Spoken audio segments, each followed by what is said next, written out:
not just come down. It took concerted pressure and push. Existing orders will not give way unless citizens demand it. Power is not granted a la carte. While we trust the president to do what is right, we have to push him. So I'm appealing to all Nigerians to take this idea. It's beyond me now. I just wrote a document, 18 pages, and everybody is buying into it. We now have to go further and talk to the senators, parliament members. We need a change. We cannot continue what we are doing now and hope for the best.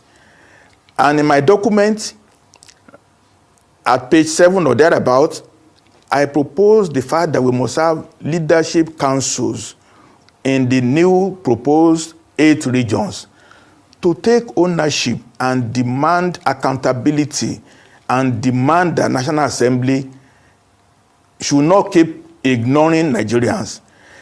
They ignore Nigerians on the matter of their buying vehicles for themselves. Nigerians shouted at the top of their voices against buying SUVs, but they stuck to their guns, which made them realize that it cannot continue like that. They must live and act according to the will of the people. So it's a big battle, it's a big pressure, but I trust their good judgment too, because we are all Nigerians. They themselves will not be happy the way we are now. It's in the record.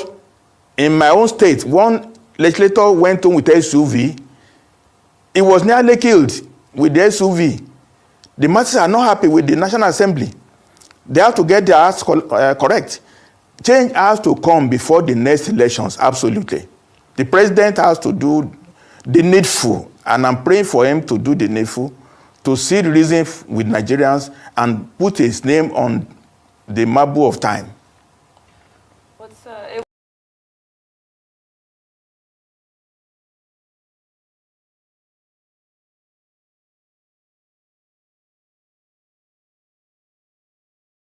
Look at what is going on in our courts. I heard that a court in Port Harcourt said that the 25 members are still members of PDP. So the court now is the one who chooses for Nigerians the party they want to be. And the court is saying, no, you need to bring evidence to come to court to show. When I look at these things, I feel revulsion within me. You know why?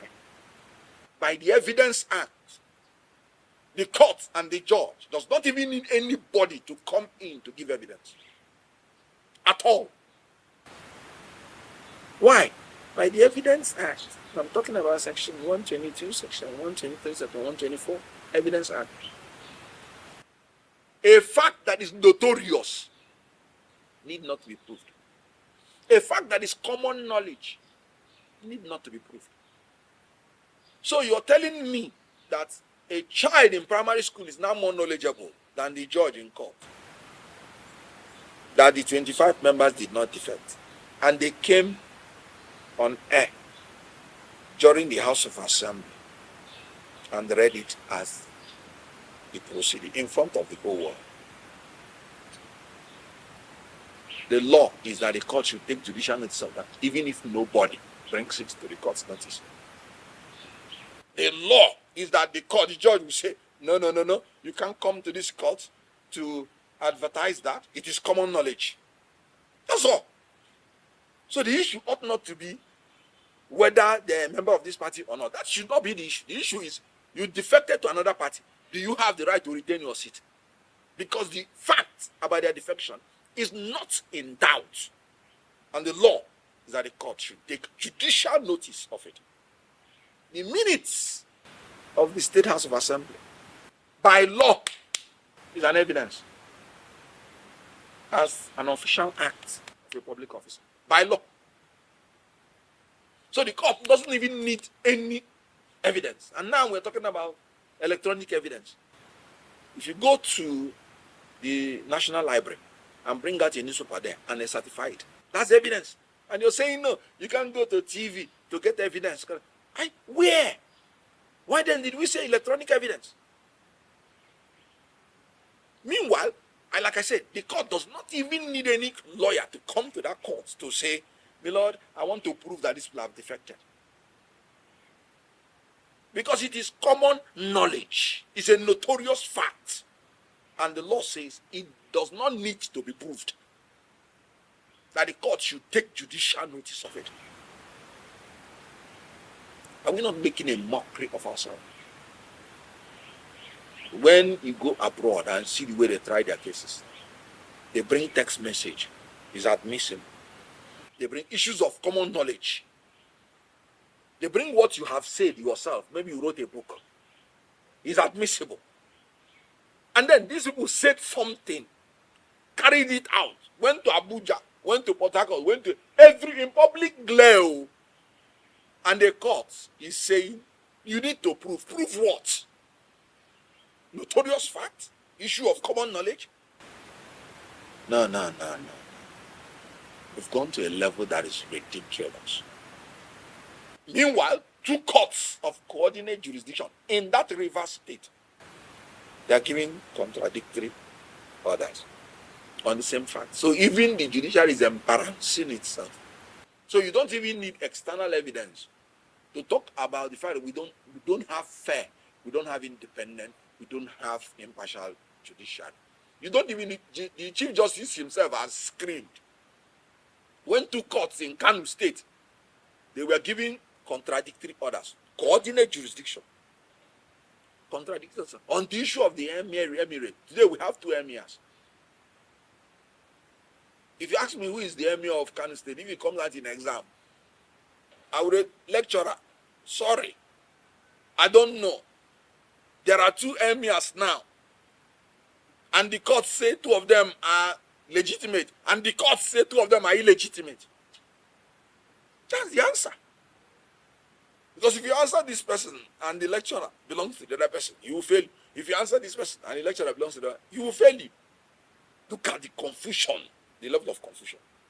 Desecrating the traditional tool, desecrating the political tool, desecrating. Look at in the criminal proceeding.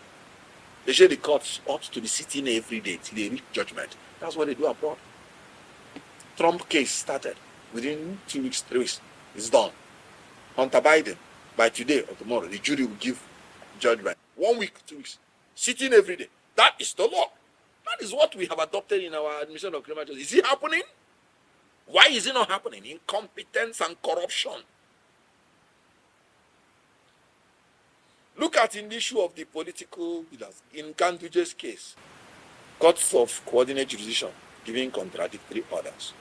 In the Abure's case, courts of coordinate jurisdiction giving contradictory orders. Ex parte order that has no meaning in law except to protect somebody whose own interests will be irreparably damaged before you hear the other party. That is what they are using now to destroy the human rights of Nigerians, destroy thrones, destroy political offices. And a judge is coming to say, the court is not aware these people defected. You have to prove membership. So if I say I don't want to be a member of the Labour Party again, I'm now an APC member. I don't even need to write it. Once I have said it, I have the fundamental human right to join any association. So the court is now even being used to destroy the fundamental human right of Nigeria. A man say, I don't belong to PDP, I belong to APC. And the court say, no, it's a lie. You belong to PDP. This year, you have lied. Courts. I don't know how to describe it. Is that democracy we wished for? No. So the issue of election, the independence and impartiality of the judiciary, rule of law, then free and independent media. Within the last 3 months or so, the government have arrested 3 journalists, one Mike Onoa, one Ojuku, and one other person. After detaining them for many days and all this, they've not been charged to court. I don't even think whether they have been told what they did. So even the journalists are intimidated. I remember one NBC man that was giving media houses bill every time, punishing them. Even when the court has said, no more, you don't have that power. Sit down in his house and be writing anything he likes. His attitude now in a day. I've seen thieves repent by divine intervention.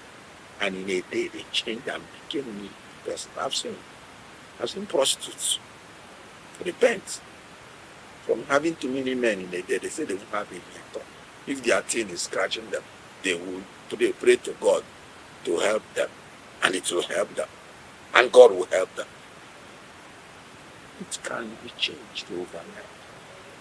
Miracles happen in a twinkle of an eye. If this present government now say, I won't travel again for 2 years, let me concentrate and find the problem of Nigeria, is it not possible? If this government say, no, from today, anybody that wants to buy any official car, you must buy made in Nigeria goods, is it not possible? If he can do the bad things by fiat, where subsidy is gone, he can do the good thing by fiat. Let him use that same spirit that he is using to conjure demons. Let him use it to invite the angels and the Holy Spirit to help us. Because these people, I don't know the kind of that they have. It's very possible. I gave my life to Christ. It was a decision. I made it one day. And a bad boy, that his eye will be waka, waka, waka, waka, waka. When my eye want to waka, I say, get behind me. Get behind me. As I'm talking to you even today, I'm not still perfect. But because of determination, it's a work in progress. If I fall, I'll stand up and clean my black ass and move on. But it's no longer a way of life for me. It is a way of life for them to subordinate and destroy the welfare of the people for their own selfish ends. I've told you, you're debating 60,000 and you're sitting down there using billions to say you're eating billions. Where's the conscience? It is easy. You know why it is easy? We have the men, we have the materials, we have the money. These billions you're talking about is money. You will leave your own money. Look at the resources. Gold, you gather it like, look at bitumen, these are resources, these are money. You will leave it. Or allow foreign powers to come and be mining it and stealing it. And you're going to borrow. The government has borrowed up to 17 point something billion dollars in a year. This government is good in making records. You know, the leader has even said the Guinness Book of Records, what are you still waiting for to give me an award? He deserves an award for bad governance. He deserves Guinness Book of Records for incompetence.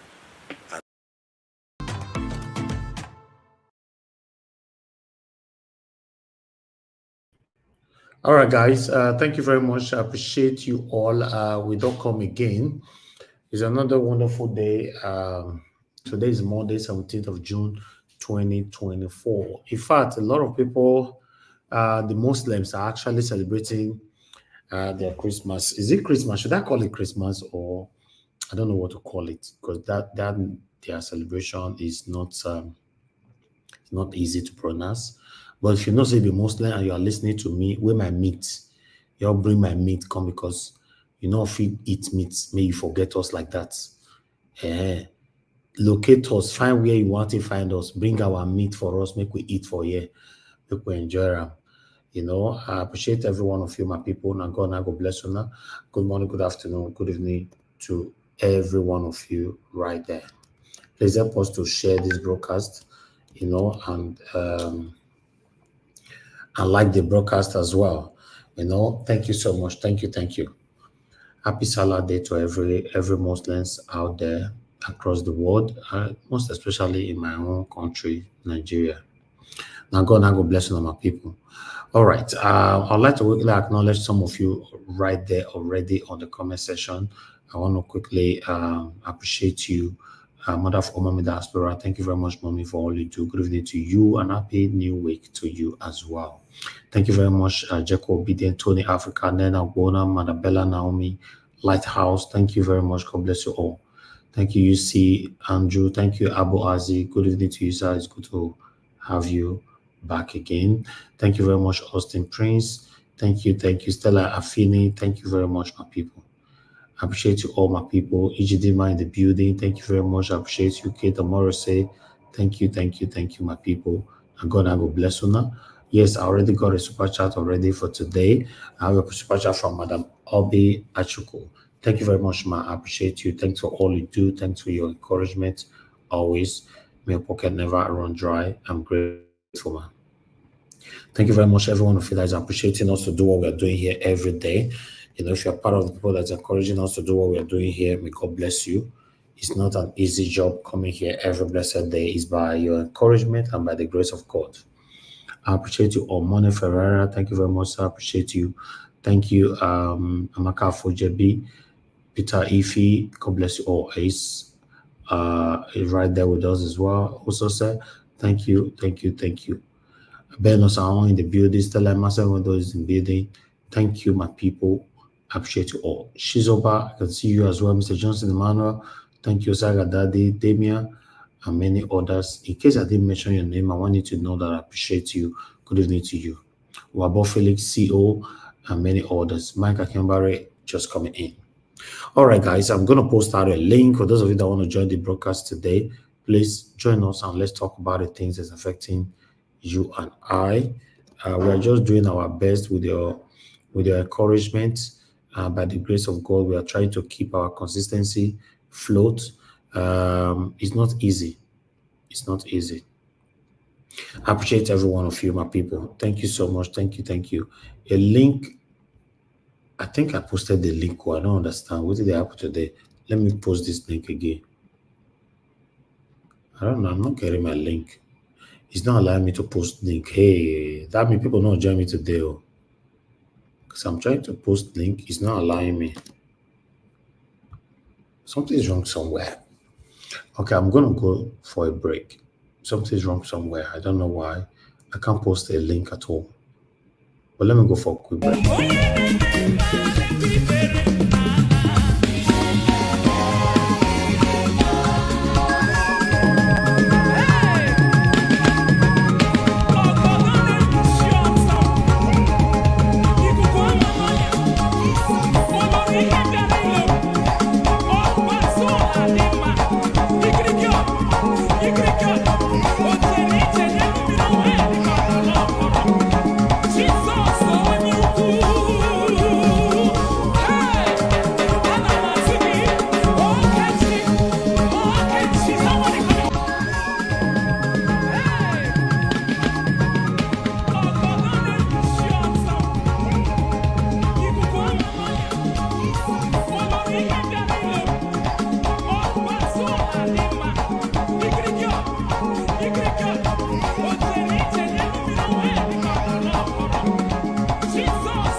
All right, guys, thank you very much. I've managed to do this. It was terrible. Not sure what happened for that, but still, I appreciate every one of you. Thank you very much for your time with us today. And God bless you now. There's hunger in the land. There's hunger in the land as we speak right now. Nigerians are hungry. Many of them are suffering at the same time, smiling. Yes, you and I know that they are seriously hungry. So it's just terrible, unfortunately, that they find themselves in this situation. But I don't really know what to do to help, apart from what I'm doing right now. It's terrible. The situation in the country right now is terrible. It's really, really, really terrible. So I just want you guys, if you know there's anything that you can do to help people right now in Nigeria, please try to help them. Don't blame them too much that just because they didn't or they voted the wrong person and all that, there's hunger in the land. So anyhow we can support these people, let's do that, in your own way, You don't have to. Just, you have people in your area, you have different people. Black Panther, thank you, my brother, I can see you already. You have people, it's just crazy, man. The hunger is real. But meanwhile, for those of you just joining us right now, I'd like to replay this video again. Let me play this video again quickly. And Bola Ahmed Tinubu, our fallen president. People are going through a lot. The poor people are suffering. I know you don't feel the pains of the poor. I know you don't feel anything about the poor. Nothing concerns you about what the poor people are going through, because your heart is as dark as charcoal. You are like a vulture looking for a dead body to devour. I know you don't feel the poor people pains. I wonder how the poor people keep quiet. They refuse to say something. They refuse to pour out their agony. Everybody is keeping quiet, enjoying the hardship that Tinubu has brought to us. I'm not going to enjoy it because I don't have. That is why I will speak out. I will use the small money I have to buy data to speak out. We are suffering. Bola Ahmed Tinubu, I know you don't have heart. Your heart is as dark as charcoal, but I will still say something. And my prayer is, your children will face what you put us through. Your children will suffer it. You think you have escaped, but our prayer is your children calamity will fall upon them. Distraction will fall upon your children. God will hit your children with a bigger problem that is way higher than what the poor people are going through. Disaster will fall upon your children. They will suffer. The kind of disaster that will fall upon your children, even the best hospital in abroad cannot be able to save your children. God will punish your children, because we the poor are going through a lot. We can no longer afford food in the market anymore. God will punish your children. If I say God will punish you, you are older. Very soon you will die. So it is your children that my prayer is going to. Disaster will fall upon your children. The kind of disaster that will fall upon your children, even the doctors will not be able to save your children. Your lineage will perish by the grace of God, except God did not answer. God did not want to answer the prayers of a poor person. As long as God lives and God answered prayers, your children will face calamity. All right. Thank you very much, my people. That is the reality of Nigeria right now. That video is not just for fun. It's the reality, a better description of the country, what is happening in the country right now. Okay, I would like us to I only have 2 articles. We're just going to start talking now. So Eedris Abdulkareem don't come out now. Call out Pastor Adeboye. He tell us, during Jonathan regime, your voice was so loud. Eedris Abdulkareem drags Pastor Adeboye. Controversial rapper Eedris Abdulkareem has hit hard at the general overseer of the Redeemed Christian Church of God, Pastor Adeboye, in his new single, Emilokan. In a verse, Abdulkareem accused Pastor Adeboye of hypocrisy, saying he protested against bad governance during former President Goodluck Jonathan regime, but now claiming Nigeria has spiritual problem under Tinubu. He urged the clergyman to stage a 1 million man protest against President Tinubu's government as he did during Jonathan's regime. The veteran musician said it was high time Pastor Adeboye spoke truth to power. Unquote. Where our daddy, Pastor Adeboye, during Goodluck Jonathan's regime, your voice was so loud. You even vowed to stage a 1 million man march. Hunger and hardship under Tinubu's government, you say Nigeria gets spiritual problem. He raps. Baba, he need your 1 million disciples to protest against President Tinubu's government just the way you protested against President Jonathan. Daddy Abi leg, don't they pay your disciples? In fact, this is now very big hypocrisy. It is time for you to speak the truth to power because hunger won't kill Nigerians. So that music is already going viral right now. Then we have the last article that I have for you guys here, the last one. Abdul Malik, thank you, sir. I can see you already. Thank you very much. Shokono, so I can't see you. I must see you before you can come in. But while I wait for that, I'll just quickly take this article right here. As you all can see, the Direct Attorney General to drop all charges against Nnamdi Kanu, Edwin Clark appeals to Tinubu. Clark made his appeal in an open letter addressed to Tinubu on Sunday, June 16, stating that presidential executive power should be used to release the IPOB leader. So, in fact, here, Edwin Clark talked for a year, not be smarting. But I don't know if I should take it or just leave it. You guys can read it yourself, right? You can go to Sahara Reporter and read it. You know what he's talking about. But I'll just remove it for now, except when I want to make a read that. So we not see you, not they see you at all. So now you're supposed to talk. Now I want to call someone else because I can't see you. We don't compromise here. If I can't see you, I can't see you.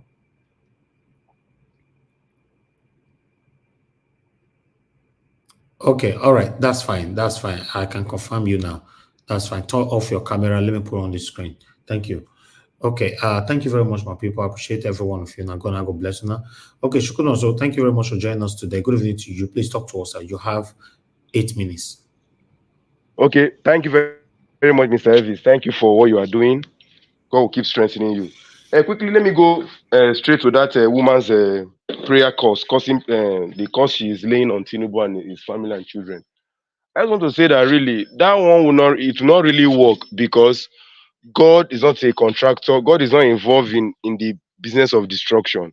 So what we need in Nigeria as a people is to actually unite to now lead a civilian revolution. But I'm very sure that it will not happen. It will be so difficult because of religion. First of all, the ethnic divide, and secondly, the religion which they have used to actually put people in bondage, especially Islam. Not only Islam, even Christianity. So I don't think it will work. And that is what these people are banking on. You can see the gruesome economic hardship, and they're talking about buying 2 private jets. So you understand. So all those costs will not really work. God is not involved in the business of destruction. So God cannot answer that prayer. So, but I don't know if she can go to Babalawo house. Maybe if she go to Babalawo house or her, maybe that one can happen. But if it is God, God is never involved in the business of destruction. So that aside, Eedris Abdulkareem, I would like to actually correct him. There's no way this Pastor Adeboye can speak truth to power because he's actually one of those. In fact, he's the main person that brought. I'm coming if you can wait to. He's actually one of the main person that brought this APC. What do you do? I'm on a call. If you can wait. So is actually one of the people that brought this satanic party APC to power. I can prove it to you. I have proved it before. So there's no way he can speak truth to power. His compromise is part and parcel of APC, is part and parcel of Buhari's government. That was why he was silent for 8 years. And is even more part and parcel of this Tinubu government. So Pastor Adeboye's hands are tied. So the old man is just saying nonsense. Nigerian problem is spiritual. I don't know. In fact, you start speaking. The more he speaks, the more he disgraces himself. Just like Olosho Inka, Professor Bajue, Professor. So there's no way, though I understand why Eedris is coming hard on him because of that made he made. Nigerian problem is spiritual. So please, I don't know. I think we have some reading people on this platform. If we have on comment, they should try and send messages to their beloved and most reverend that is Gio to actually stop talking. She stop talking. She just keep silent. So it's better for him that way, so that it does not attract all these unwarranted abuses. Though he deserves it, too, but he should just keep quiet. Then I also want to make a very important comment. This morning I called on one radio program on Abeokuta, in Abeokuta, a family FM to be precise. You see, one pastor is a regular caller too on that program. So I don't want to call his name. So every time we'll be calling that Tinubu, this one is not what he promised. People are suffering. It's not what he promised us. That people are tired. So this morning when I had him, he called first. After calling, I had to call because of him. Because I don't know. I said this, but I don't know. Is he in Kovun that Tinubu promised you heaven and earth? Because the Tinubu that the whole world knows, the Tinubu that I know, he never promised anything. His a campaign mantra was, I will continue from where Buhari stopped. And again, he said he will impoverish Nigeria, he will destroy the economy, and he will create more taxes. So that was what he has been saying throughout the campaign. And I don't know where, so people will normally say, I don't know. So I don't know where that man was getting it from, that Tinubu promised heaven and earth. Even TVC, that is owned by this Tinubu, they even invited him. He refused. They have prepared question and answer for him. He refused to go. I think he went to Jonathan House. He was working Nigerians. That why he refused to go to media houses is because when he come, they will make money off him. You understand? He will create traffic. He will create traffic. They will make adverts, and the media houses will make money. But TVC belongs to Tinubu. Why can't he go to TVC so that he will create a huge traffic and TVC will make money? If TVC make money, is it not for Tinubu? It's for Tinubu now. So at the end of the day, and I had to resolve. In fact, I had to make this categorical, this firm statement on that radio program. And let me make it now. And in fact, 99% of every human being in this country that voted for Tinubu last year, they voted based on one, either they voted on ethnic line or they voted along religious line. There's no two ways about it. So people should stop saying it's not what he promised us. According to P2OB, Tinubu has kept his campaign promise 100%. He has kept it. He didn't only control for where Buhari stopped. He has already surpassed Buhari. The fear I have is that before this man will even do 2 or 3 years in the office, this man might have printed 100 trillion naira notes. That is the only fear I have. And it would have borrowed Nigeria to Stone Age. In fact, to pre-Stone Age. And again, and the corruption, you understand. So really, that course will not work. Coming back to that woman's course, that course will not work because God is not in the business of destruction. The only what is even paining me most in Nigeria today is that because these politicians know, just imagine, Mr. Evis, just reason it for a second. You are saying all you can pay is 62,000. On the eve of their so-called democracy day, it was Tinubu and Akpabio were mocking Nigerians and mocking Nigerian workers. And they are now planning to collect a fresh loan to buy 2 private jets, 2 presidential jets and for VP. And you are saying you can't pay 62,000. Or even, many governors cannot even pay it anyway. So, and yet, nobody is challenging them. Labour is mute and all that. Why? Because Joe Ajero is not a Nigeria's Watch submission. It's my submission. I don't think an angel can convince me that Joe Ajero is not heavily compromised. Nobody in this world can convince me. So, because I know that Ayuba Awaba, the predecessor of Joe Ajero, cannot take this. We know in this country how Ayuba Awaba, January 1st, 2012, how he had good luck to ransom.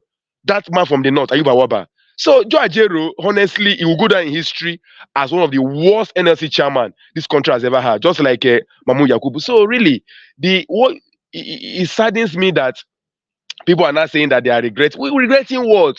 Regretting what? It's what you sow, you will reap. So at the end of the day, Mr. Evis, we'll keep talking, we'll keep speaking, but really, Nigeria is under bondage. The number one bondage in Nigeria is religion. If you go to the north, they will say that they don't protest, that it is a haram to protest against government, so that they won't protest. So that's why today you've not seen the protest in the north. You've not seen any protest in the north. Where you are even seeing protest is even in the south, like Lagos and some part of Yoruba states. You understand? I understand for my Igbo people now, the southeast, so they don't even see themselves as Nigeria anymore. So what are they protesting against? Which government? So that's it. So really, I don't think things will get better. In fact, things will continue to get worse, because if you, the rate at which this man is printing naira notes, it will surpass Buhari. Buhari printed 33 trillion in about 4 years, because his first time in office, he can't try that rubbish because of Bukola Saraki. He couldn't try that rubbish. It was in the second term when he got Ahmed Lawa, just the way Tinubu has total control of the two national assembly. So that's what Tinubu is doing, whatever he likes. So honestly, we are living, Nigerians will keep living at the mercy of APC. Nigerians will keep living at the mercy of Tinubu and his criminal cabal. And it's unfortunate that Nigerians cannot actually rise up because of that religion that is to tie us down. Even in the south here, look at what, Pastor Adeboye is one of the most reverend All right. religious figure in Africa. Is my time up, sir? Thank you. Yes. Okay, thank you. Let me just stop here. Thank you very much. Since my time is up. My brother. I appreciate your voice today. Thank you so much. Thank you. All right, Thank let you me very take this call. Madam Luke, I can see you already, man. Thank you very much. Thank you, Shimeze, for calling in. Good evening to you, sir. Please talk to us. Yeah, Nigeria word.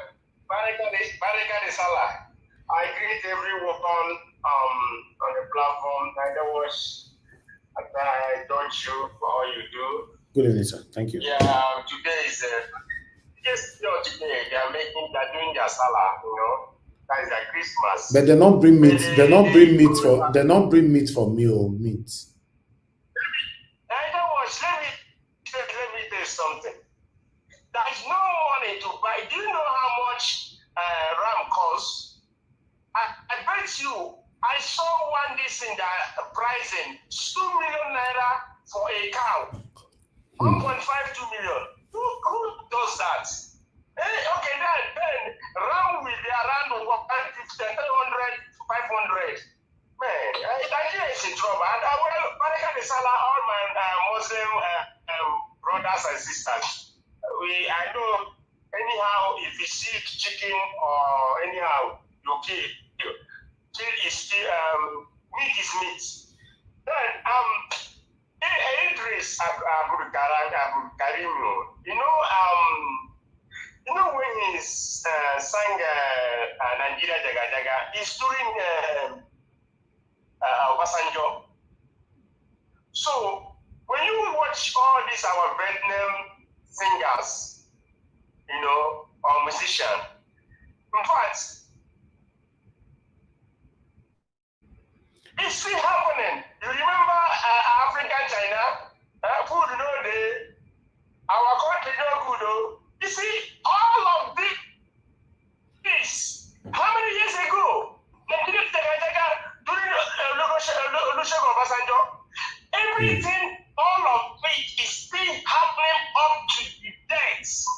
Why Nigeria will never change? Why if the prayer of the lady, I don't see it going anymore. It's breaking. Oh. Hello? Oh my God. Yeah, your voice is breaking again. Yeah, go ahead, but it's breaking. Yeah, it's good now. Go ahead.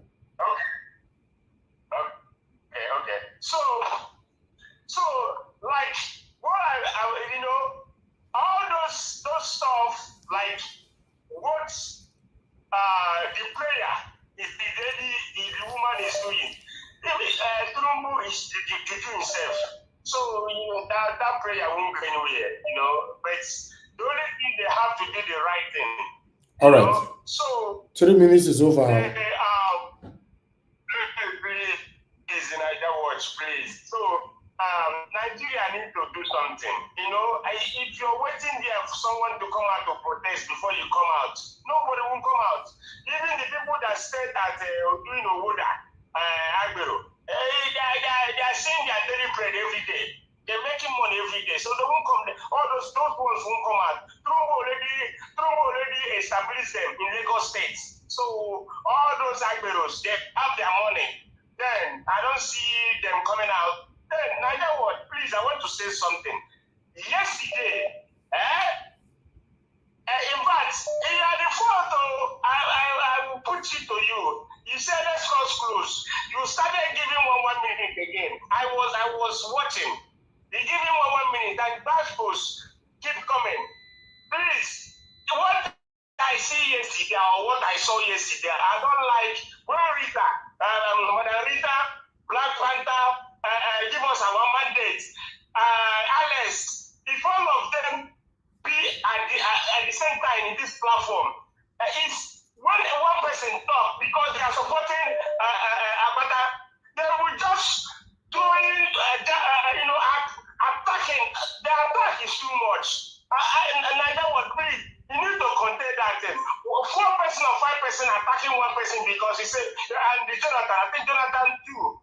I think the Jonathan or Chris, you know, 5 of them or 6 of them attacking somebody, it's not good. Let one person say something, not you will be attacking because you're supporting one person. So your voice can never be. It can't be said you are the best. Talking or speaking of people upon. Please, you guys should bring it down. Allow other people, even other people that are 1% or 2% on the platform supporting Aswe. Then you that are supporting Apata, 5, 6 of you will be firing one person. It's like I see it as pulling that person. Please, you guys should take it easy, okay? Okay. You guys, because okay, you don't talk now. 6 minutes, sir. Hello, sir. You must hold on, please. Hold on now. Hold on, please. You must learn to work with your minutes. You have talked for 6 minutes now. You can't do this always. Work with your minutes given to you, please. Round up in 30 seconds now, please. Okay. Please, my people, please let us not attack each other because of another person's. We are supporting. Everybody have his own candidates. Just bring it down. Support whoever you are supporting. Let me get my day and day your day and take it easy, okay? So, Aswe, I see supporting him. I will remain and he will become EDO governor 2024. Come November. Thank you, Nigeria. Okay, thank you, sir. Thank you. All right, we have Mr. Ben. Mr. Ben, thanks for calling in, sir. Good evening to you. 3 minutes. Thank you. My call. My regards to Mobi Diaspora and all protocols on the panel duly observed. You know, the lady that was praying about, saying Tinubu and his family, Thunder will fire them, all of those. They say our problem not be prayer. We've been praying since 1960 up to date. We have 5 churches on every street in Lagos. If prayer is our problem, Nigeria should have been one of the best countries in the world. But prayer no they answer bad governance. You get what I'm saying? That's what Nigerians don't understand.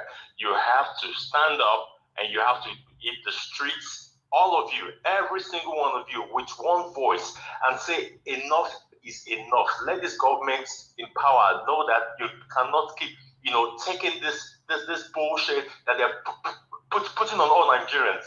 It's enough. Nigerians are complaining every single day. Before, if you're sending X amount of dollars back home, now you need to add like 2 times X or 3 times X to what you're sending. Because it's affecting people in diaspora too. You get what I'm saying? A lot of people, they feel say because we did diaspora, they affect us. They affect us. If they send $5,000 before, now you send 10,000. You get what I'm saying? So it's not easy for everybody. So Nigerians back home, I understand things are hard, but everybody needs to stand up with one voice and confront this government. Let them know that enough is enough. Your religious leaders will not do anything. Those religious leaders that you're singing, they're in cohorts with the government in power. They've collected their own share, so they cannot say anything. During Goodluck Jonathan time, they all hit the streets with a coffin to protest against that government. Where are those people now? Where's Adeboye now? The other pastor, you don't jack back, go UK. You get what I'm saying? So the Nigerian state has been captured, and the only people to save themselves are the Nigerians back home. They have to come out on the streets and say enough is enough. A government that cannot pay 62,000 naira minimum wage, buying jeep of 160 million. Look at their allocation every month. Look at their salary every month, but you cannot pay 60,000 stipends to the Nigerian worker. You people you be embarrassment to the entire world. All of you in power, you are an embarrassment to the entire world. You cannot pay 60,000 naira, but you're buying all these things and showing opulence in the faces of the average Nigerian. Oh man, Nigeria, I just wait for you. I'll wait for you. Thank you, Mr. Elvis. Thank you very much. I agree, sir. Thank you, Mr. Ben. God bless you, sir. Thank you. Okay. Yeah, that's the situation of our country right now. Okay, we have Mother Rita on the phone. Guys, do your part. Just continue to press on the like button. Let our voices go far. Mother Rita, please talk to us if you are there. Thank you very much. Mother Rita, can you hear me? Yes, I can hear you, Mr. Elvis. Good evening to you, ma'am. Thank you very much. Please talk to us. 3 minutes. Yes. I just wanted to respond to Mr. Chimize, who called and was complaining about what happened yesterday. As a matter of fact, in case people don't know, go and watch it. Nothing happened yesterday. Mr. Chimize, if you were listening attentively, you would realize that we were admonishing a man who came to the show to lie and accuse my candidate, Olumide Akpata, when he wasn't even the NBA president. He lied against him. Even we tried to ask him to verify, he couldn't even verify. Now, you know very well that this channel will have a reputation like if you don't have your facts, if you don't have the truth, you will be admonished. I will excoriate. I said it yesterday, and starting from today, I will excoriate anybody that comes to this show to lie or comes to this show to deceive Edo people, because we are fighting for the soul of Edo people, and I would not tolerate any liar that comes to this show to lie. Now, if you want to call that being intimidating, then tell the person, prepare yourself with facts and truth before you come and speak. That is not intimidation. That is correction. And that is why Nigeria is the way it is today, because a lot of people have accepted lies and propaganda, and it has destroyed us. So if you know you cannot stay in the kitchen, step out of the kitchen.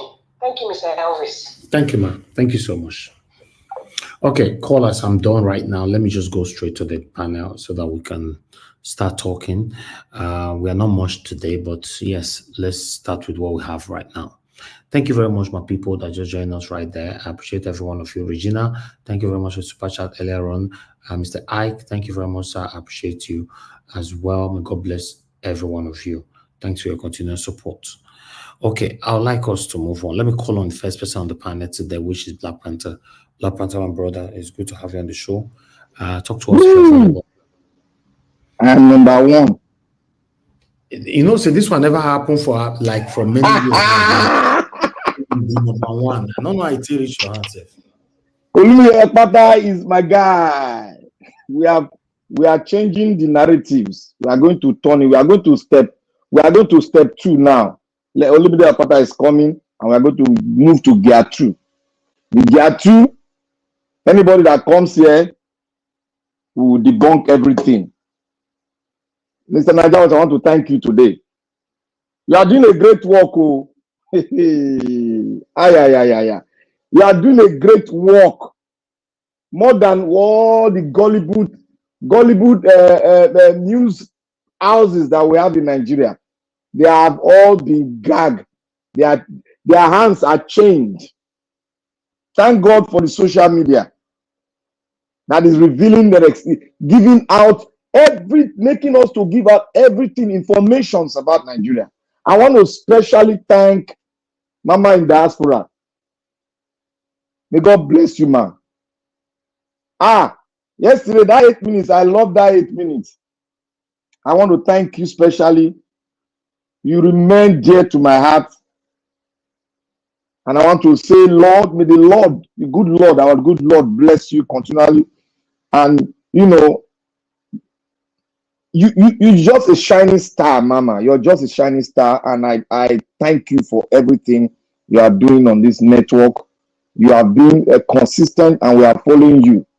You see, your consistency is now affecting me small. So I just want to thank you.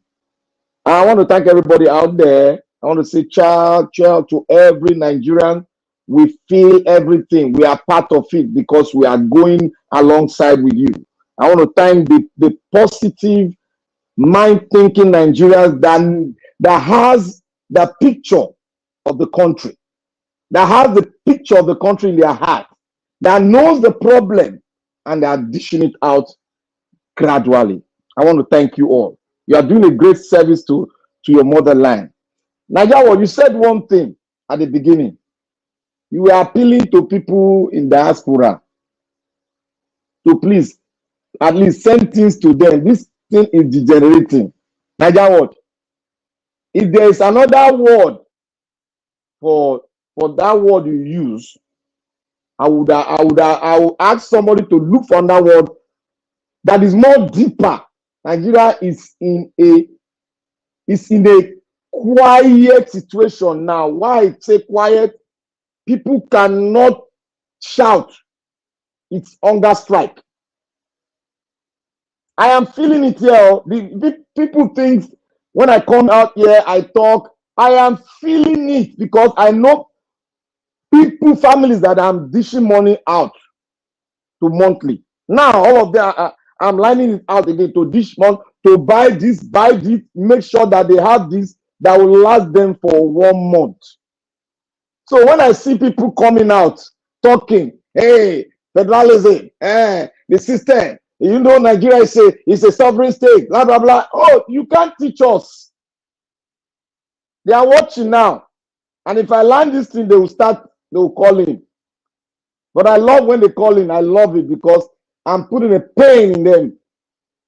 Pain for them to speak out all the nonsensical thing they have inside of them so that the world can see the picture in their mind. The diaspora that comes out here to say, oh, let PDP, let APC. Like that, they are very greedy people.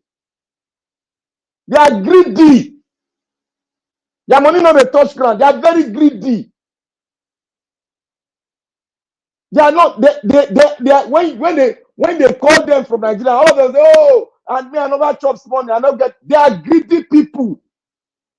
If they are not greedy and they are feeling the pain and they are showing love out there, it will touch their heart and their soul, and they will come out here to say things that will pull this shenanigans two parties down and these wicked politicians down. People have been saying about the cause of that woman. Let me say one thing. You, as a righteous person, you can place a curse upon those that are evil. The Bible says, ye are all gods. You can curse, but you cannot curse the righteous person.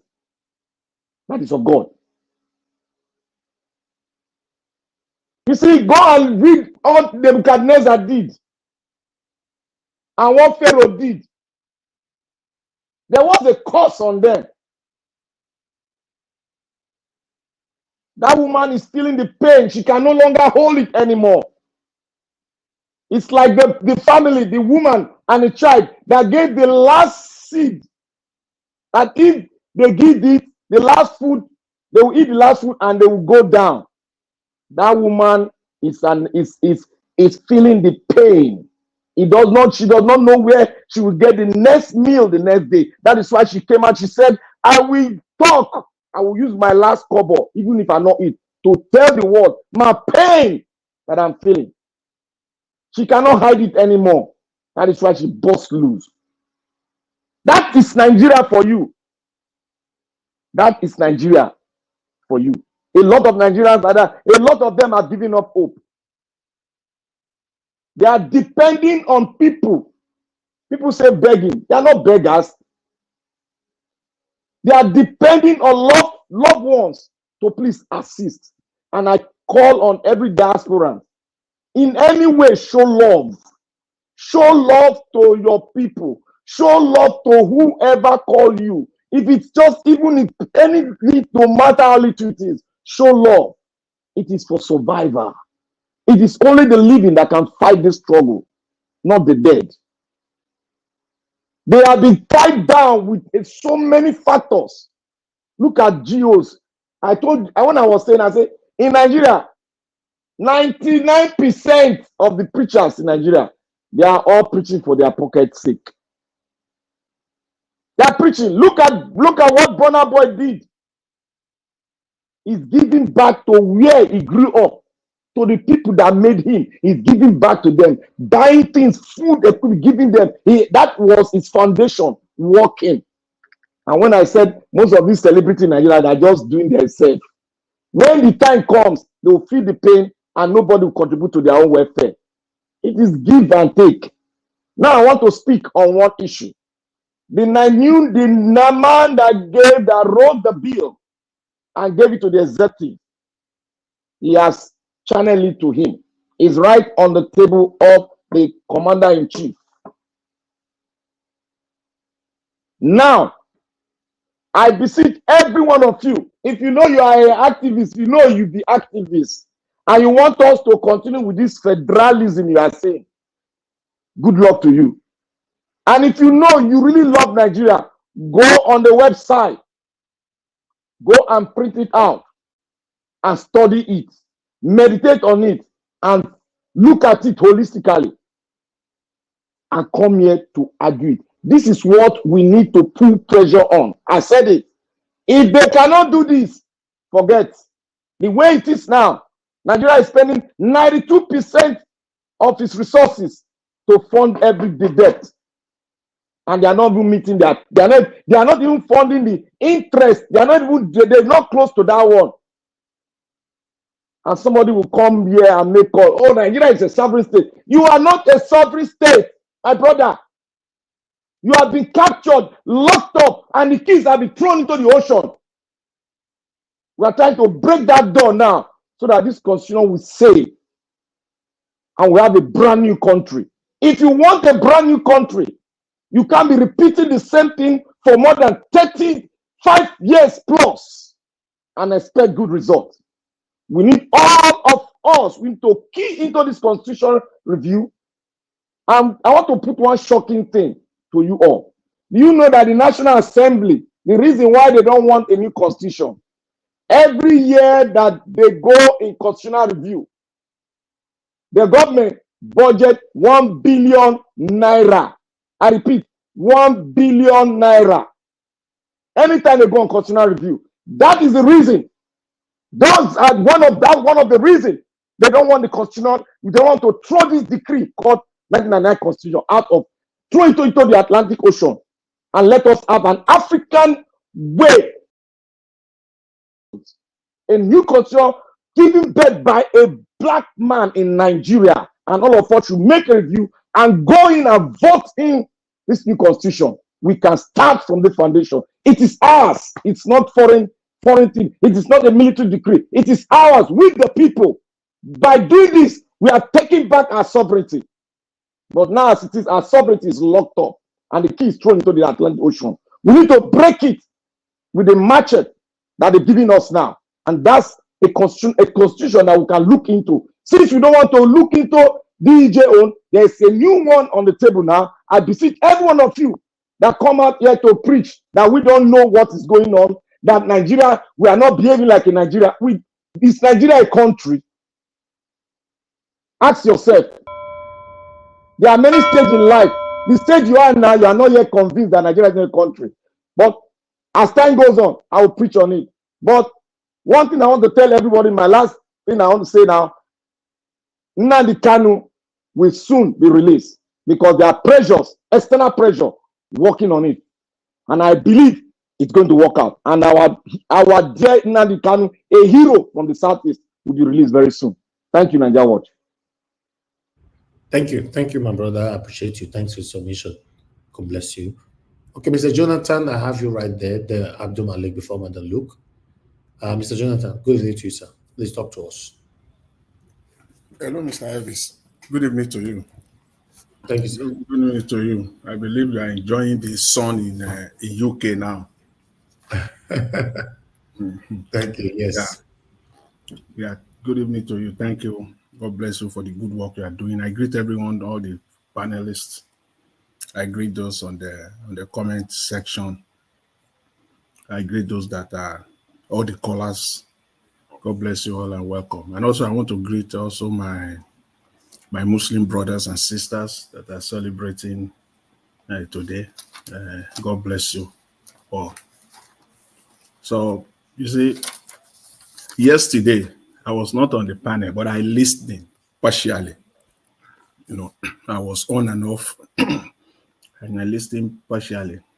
And the area that caught my attention before I went to bed, I listened to it again. That was the submission made by Mr. Ike. I quickly made a comment. I said I disagree with him completely. And I hope he's listening, Mr. Ike.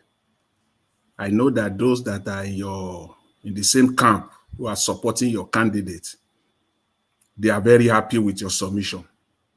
They all align with it. And that's one of our problems in Nigeria. The fact that you are supporting something, when you see something that is going wrong there, does not mean that you will not speak out against it. You know, when it's said that you don't, what is the evidence? What evidence do people have that money was distributed in Edo State Labour Party election? There was no evidence that they should. He was very, very passionate about it. And I would like to tell you that you are wrong. You are completely wrong. It's exactly, and I'm glad today Kenneth Okonkwo addressed that. You see, when Nigerians want to play games and they want to be smart, when they see wrong happening in areas where things that they support, they will pretend or they will talk it away. They will spin. In the media world, they will call it spin. They will spin it. That's exactly what Kenneth Okonkwo talked about today. The Nigerian judiciary asking for evidence of information that is already in the public domain, that even the baby in the womb knows that that's what happened. And people will be saying, it's so sickening to me when I hear people on this platform or anywhere else saying that bring evidence. If we go through that route, none of us will even, 90% of what you say here will be sanctioned, categorically sanctioned. You can't say it. The Nigerian judges are playing the same game. That's Nigerians for you. Go and bring evidence of information that is already publicly available. Instead of you to go and research it, you will just come so openly and say, go and bring your evidence. They said people distribute, even before the primary, we already have someone here in the name of Mr. Alex, who has said that the corruption within the party that is so shameful. He described it so extensively and passionately, and today is romancing with it one way or the other. When people talk about it, it will join the gang of people that will say, give us evidence. If we want to play that game of give us evidence, we can all play it. We can all play that game of give us evidence. Once you talk, I will ask you to give me evidence. The last panelist that spoke now in the person, I will call everybody's by name. The last panelist that spoke now in the name of Black Panther, I can ask you to give me evidence of everything that you submitted. But I'm not going to do that, because what you said are facts that we already know. We know presently, we know it historically. We can go back and back and back and buttress everything. because they are already in the public domain. People have written books about everything you said. You can go, Kenneth Okonkwo said it, he said you can go to the library today, pick up the newspaper, the Punch newspaper, for example, of 2017, take it to court and certify it. It becomes an evidence. Talk less of books that have been written on everything that we've talked about or that we're talking about here every day. People have made statements. And then people will now come out and say, go and give me. We can play that game of evidence. We can play it, and that is the game Nigerian politicians are playing, and we play it when it is convenient for us. That's why it's so sickening to me. So sickening. We play the game when it is convenient. It's the same game. Catch me if you can. That is the game. Catch me if you can. What can you do to Mr. Tinubu today? You and I know that he is corrupt. You and I know that he has stolen the commonwealth of the country as a governor, as everything. But we can also say, where are the evidence? Because in the final analysis, no court has actually convicted him. But the evidence are there for us to know. And those are the things we'll continue to talk about so that we can get a good Nigeria. We're not going to play the game of catch me if you can. We're not going to play that game of give me evidence when it is convenient to do so. We are not fools. So when they say somebody is corrupt, his emergence is corrupt, and somebody will be telling me as a person, I will talk myself that you want evidence. Then we can play that game. A country where this is the same game that the judiciary is playing. A country where the judiciary is not impartial. A country where the judiciary is so corrupt and incompetent, that is where you get confusion, conflicting judgment, conflicting court decisions here and there, left, right, and center, all over the place. They've messed up the entire Nigerian judicial jurisprudence, completely messed up now. You need an entire system to bring that judicial system, the Nigerian jurisprudence, bring it back to normalcy. Because these people have messed it up. Because there's what they call precedence in the judicial palace or in the legal palace. The judgment made by this judge last year, another judge will rely on it. Students will study it in law school. But those judgments are so faulty now. These are the things students will study in law school.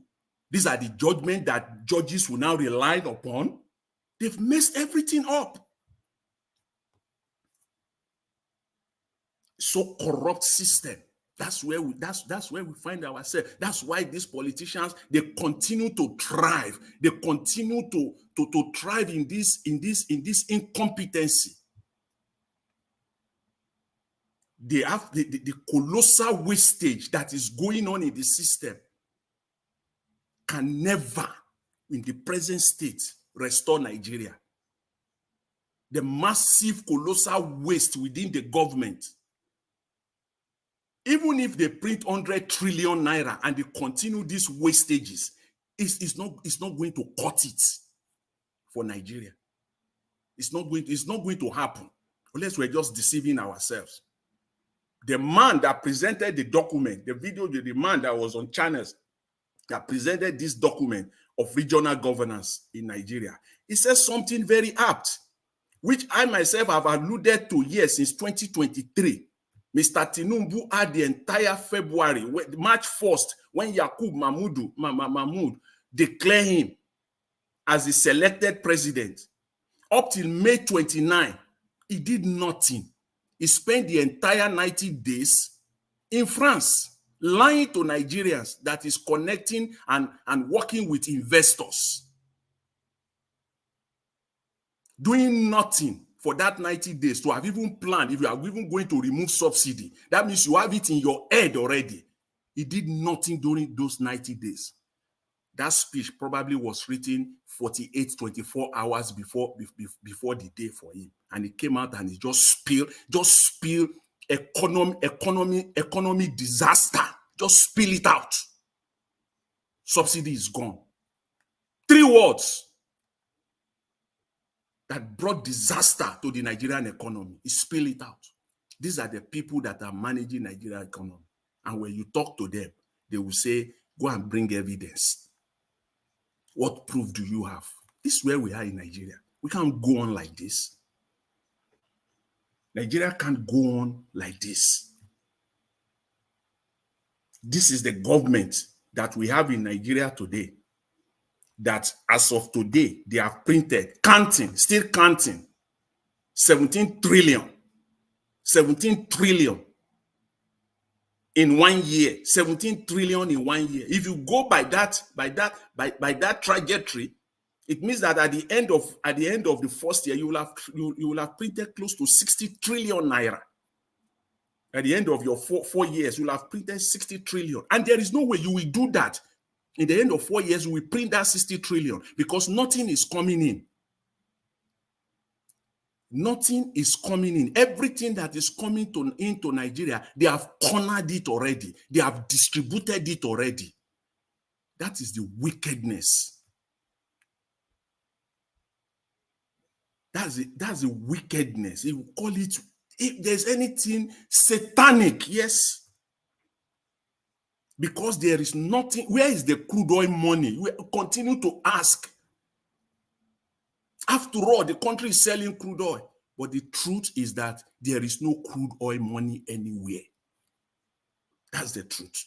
That's why you have to go and borrow. That's why you have to print. And people think that things will change. It's not going to happen.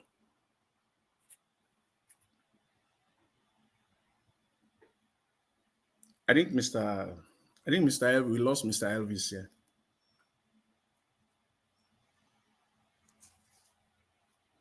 Jonathan, you continue talking now. Yeah. Okay. I just want to bring that out. Okay. Yeah. So that is where we find ourselves today in Nigeria. And I give kudos to the man that presented the document for a regional government, for his brilliance, for his statesmanship, and for his courage to have done that. But for me as a Nigerian, I don't think it will happen. I don't think they have the will. I don't think they are even good enough. They have the good arts enough to proceed with it, to do this.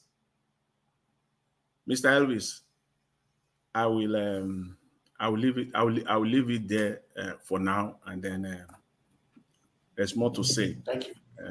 Thank you, Mr. Elvis. Thank you very much, Mr. Elvis. I really appreciate it. Thank you. Thank you. Mr. Elvis. Yeah, can I say something? Let me 10 seconds. Yes.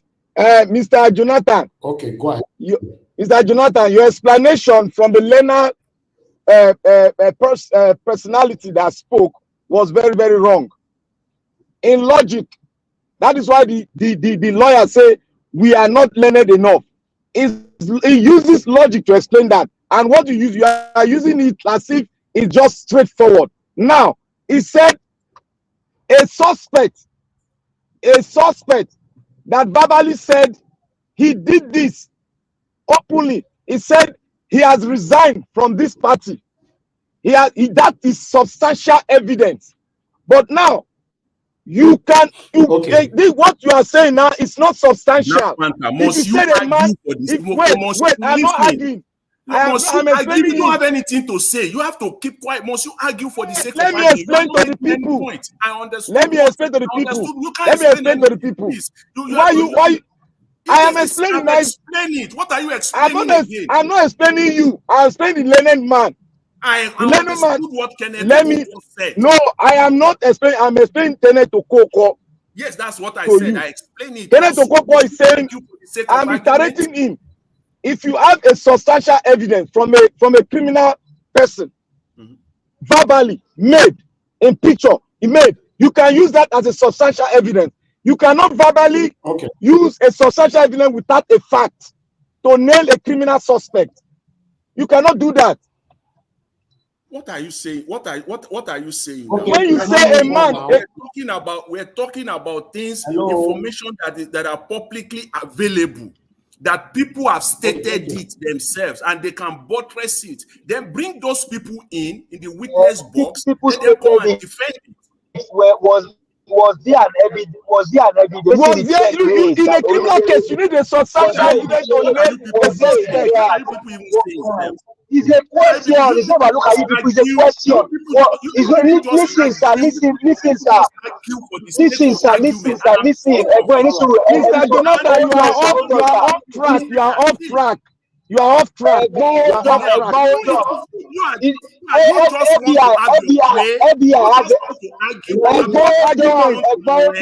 cannot nail a criminal like that. You lose the case. You cannot sell this one to Nigerians. You cannot sell it. What do you mean? There's an evidence that hold on, sir. Hold on, sir. Hold on. Tinubu, there was an evidence. Hold on. FBI has a case file. Tinubu. There is Chicago. Chicago has a. No. I have to mute you all, please. Thank you very much. Destiny, I can't see you. This one way they come back. So Destiny, I will soon start to charge you for 5,000 naira for your faith network. All right. Destiny, now you did talk now before Abdul Malik because your network is failing. Go ahead, talk to us. You have 8 minutes. Thank you. I don't know whether because I just hit our boss now. Whether no is. More come back to you. Okay. We'll come back to you. Abdul Malik, sir, good evening to you. It's good to have you on the show. Please talk to us. You have 8 minutes. Yeah, good evening, Nigeria Watch, and everybody in the panel. It is a privilege to be here again to speak about what is burdening us in Nigeria. You say during Jonathan regime, your voice was so loud, which is Pastor Adeboye. But now you say everybody there is quiet. They will gang up against Jonathan. But now, why are they quiet? Just because of this man is from Yoruba ethnicity. How can we move forward in this way? We cannot move forward. And you call yourself pastor. Why are you pastor and you read Bible? You know the truth and lies. And you know the right and the false. You know what to do. Why do you gang up against Jonathan? But now, what this man is doing now is worse than Jonathan then. Why can't you raise your voice? Just because of this man is from Yoruba man ethnicity. How can we move forward this way? We can never move forward. After you carry Bible every church, every Sunday, you crowd, you gather people, you preach about Bible, honest, everything. But you don't do honest thing. We cannot deceive God, even though we deceive ourselves. We can never deceive God. Even that Bible tell you your mind is your salvation. It's not to go church or to go mosque. It's your mind, your heart is your salvation. Yes, that is it. You see that woman that was praying, that was praying to Tinubu. Well, prayer is good, but you don't pray for what you have. Nigeria have everything, what it takes to be a best country in the world. The only thing you do, you pray for protection for what you already have. Because we have everything in that country. We don't need prayer for Nigeria to be better. No. All we need is just good leaders. That is what we are lacking in Nigeria. Yes, because we have everything already. We cannot pray Nigeria may God help. No, God is already helped Nigeria already. Because we have everything. The only thing we lack is the leaders. You pray for you only pray those that God guide what you have. It's not God give you what you are looking for. No, we have everything already. Prayer cannot save all this time. I see no reason why how long we have been praying. There is nothing come up. They need to do the needful. There is no need to pray. No. This is not prayer point this time. Look at now. You have never concluded how much will be giving a minimum wage. But now you are planning to buy another jet, private jet, for presidency. Imagine. You just starving people for hungers. Look at how people you keep Nigeria beggars. You Nigeria now they are beggars. How? What type of government are those people? And the Senate, the House of Representatives, they cannot debate on such issue. All they are debating on necessary things. What is not necessary? You cannot debate how people will feed. How can they get their life back to live standard life? Now you approve another money to buy private jet too. What type of people are those people? Even the man you are saying is not good, Peter Obi.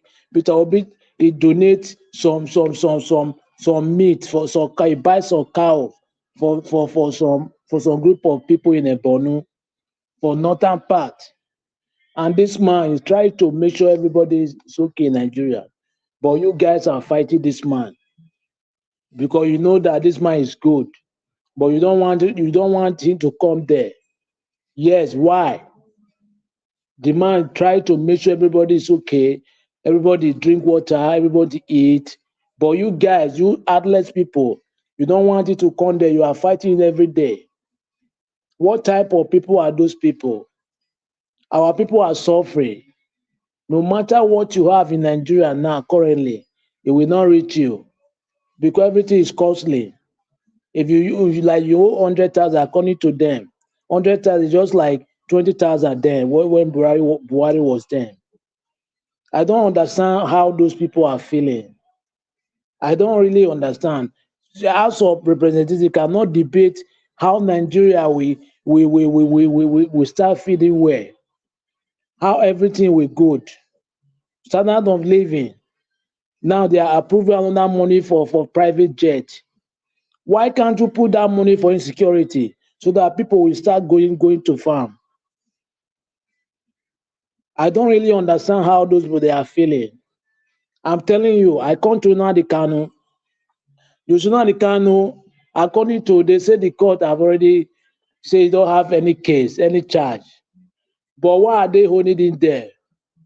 It's just because of the southeast people that represent them in Abuja. That is the major problem he had.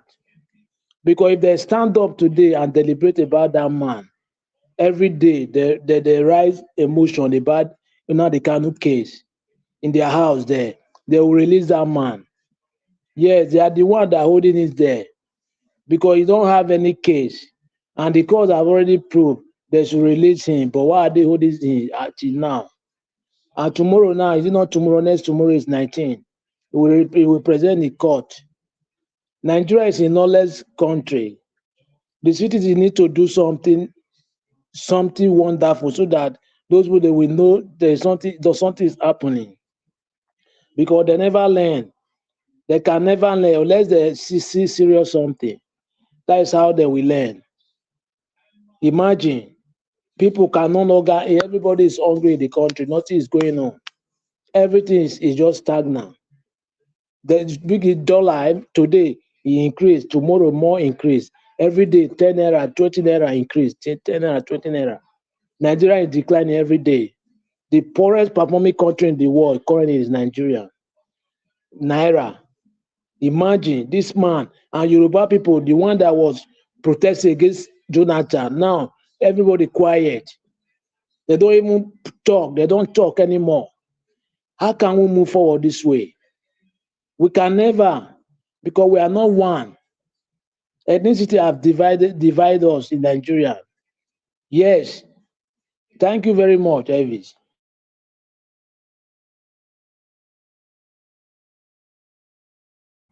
All right. Thank you very much, Abdul Malik. God bless you, sir. Thanks for your submission. All right. Madam Iris Finalist, I can see you on the comment section. Thank you very much for joining us today. Good evening to you, man. Thank you, Tony Africa. I can see you. Mother Tammy, I can see you as well. Thank you very much. Good evening to every one of you that's just coming in right now. And God bless you now. Thank you.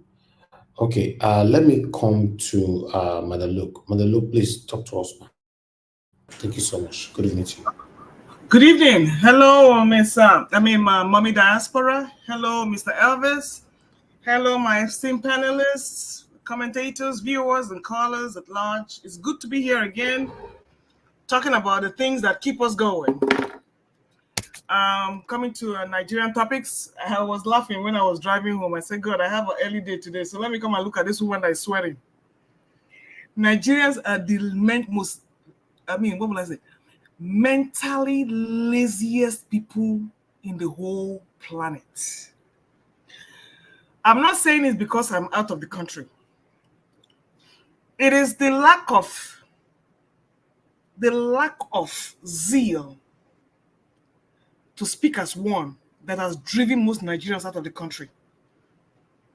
That is why some of us have left. Does that make us cowards?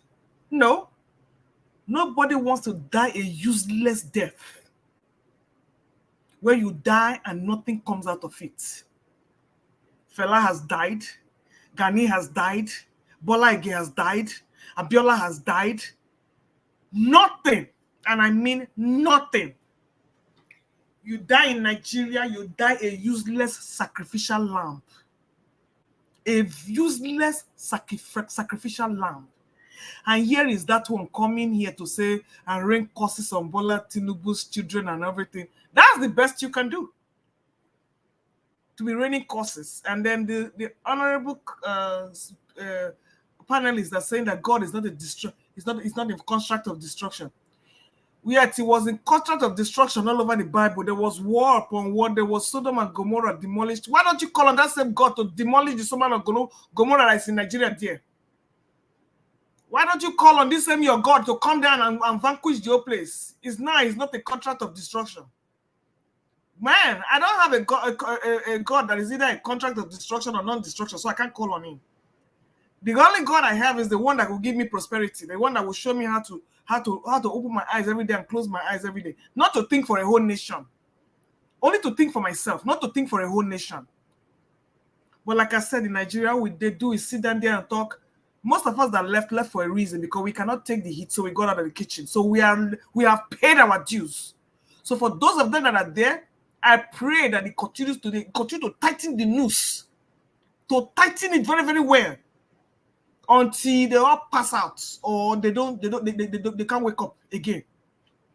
I'll stop sending money to Nigeria. I will not do it. I don't care who is dying there. I'll tell them, sorry, I don't have. And I am done. Because I don't want to know what kind of psychosis is holding that country down, that they can't come out and say, yes, enough is enough. And you are calling the God that has been deaf for the whole how many years till you were born, a foreign man's religion. The people that are progressing in the world, are they calling on God? Are they heaping insults on their leaders, or they are taking the matters into their own hands? And then you have Abdulkareem. Of course, what do you expect Pastor Adeboye or whatever he calls himself to say? Those people are always in cahoots with the government. Wale Soyinka, Pastor Adeboye, your so-called religious, the nature of them, they're all there. Those are the gag prophets. Because they will pay homage so that they can get their way. And you go there and pay your money, your tithes, pay your money, enrich them, and remain stupid and cursed for the rest of your life. And you die in wretchedness and poverty. And then you'll be disturbing us here in the diaspora, who are shedding blood, sweat, and tears to make $1 to come and save you. No, you should die there. I'm not a pity you now. No, not quench there. If you cannot rise up, then sit there and stew in there. All I'm waiting for is my last family member to get out of that place. And I kiss that cursed land goodbye. Excuse my French, I take that back. I kiss that place goodbye. Because it's not worth living there, it's not worth dying for. You are saddled with the most wicked leaders. Not only are the leaders wicked, the followers are wicked. So you are a match made in heaven. I ain't pitying you.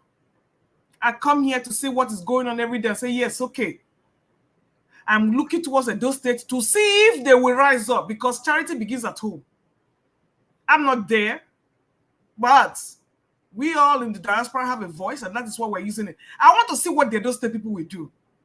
It's not like we're united in Edo State. We're not united anywhere in the country. Even if you go to the east, they're not united. You go to the west, they're not united.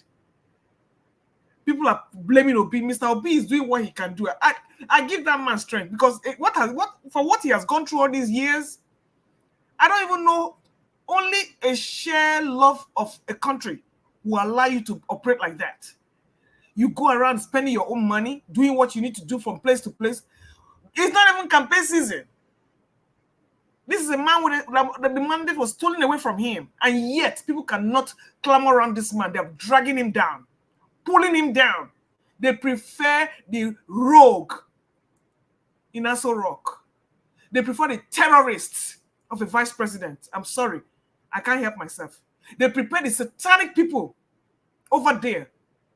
But the man that came with goodness in his heart, no. The same thing with Olumide is an epitome of what I see in Obi. A man with goodness in his heart. But no, they prefer the ritualists, the ones that have sucked Edo State dry, all because he's from where you call it, Central or wherever. I don't give a razors where they come from. If I was tribalistic, I would not be I will not be supporting Olumide, but I see him as the best candidate. There's no point sitting on the fence. There's absolutely no point sitting on the fence. Anything PDP, APC, see, it's not even an option. I don't care. This one is not a matter of the sins of their fathers are rubbing on the sons. No. Labour Party has never ruled. I'm not happy with Labour Party. But I believe in the man Obi, and I believe in individuals that are using that party as a vehicle to serve Nigeria, because you have to use one. As long as it's not APC or PDP, I'm happy with it. YPP or anybody, PPO, whatever. If you can get it, but I want to see what the Edo people will do. They came out en masse to support Olumide. However, that is representative of Edo State, I don't know. Because when the other people come in with their money bags and they throw money all over the place, you will see the same nomadic, satanic herd of people with no brains coming out to eat with double hand. And then, can they defend their mandate? And people ask me, how are you going to defend your mandate? How are you going to defend your mandate? You don't know what to do? Then you should not vote. If you cannot defend your mandate, then you have no business voting. Sit at home and let the criminals continue. But if I was there, I would be the one first forerunner for Olumide Akpata, because I believe that he's the best person that can take Edo State forward. I am tired of illiterates. I am tired of criminals. I am tired of infidels. Look at what they are doing, spending more money and more money and more money. They don't even care about what's going on with the country. And you're running courses. I can sit down on my bed here.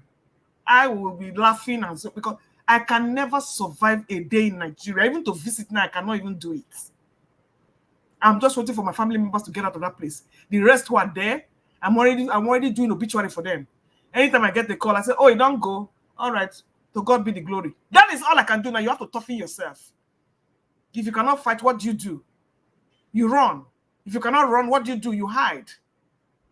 But Nigerians all over, it's a sad case, because you deserve the leaders you get. You deserve the leaders you get, because you cannot say these people are your villages. They will pay you, and you will swallow any poop that they give you to eat. And you want us to come here and join you so that we can, then you will stab us in the back. Call the DSS, call this one, imprison us, humiliate us. The one that is called Showore, I don't even understand. I mean, why can we not unite? Is it a curse? Yes, it is. Same thing in Edo State, same thing all over Nigeria. Is there any way forward? No. All we can do is keep on talking. And I wish Nigeria well. And I thank God again. God, happy Father's Day. I couldn't post a picture because Google was messing up with my settings. So, Daddy, I love you for transplanting me out of that God-forsaken place. As you rest in your grave, I am so happy you are not seeing what's going on in Nigeria, because you were a bureaucrat and you did everything by the book. Nigeria is not a place for you, and Nigeria was never a place for you, but you did the best you could. But anybody there that is there now, you are at your own risk. Give Satan what belongs to Satan, and give to God what belongs to God. Thank you, my people.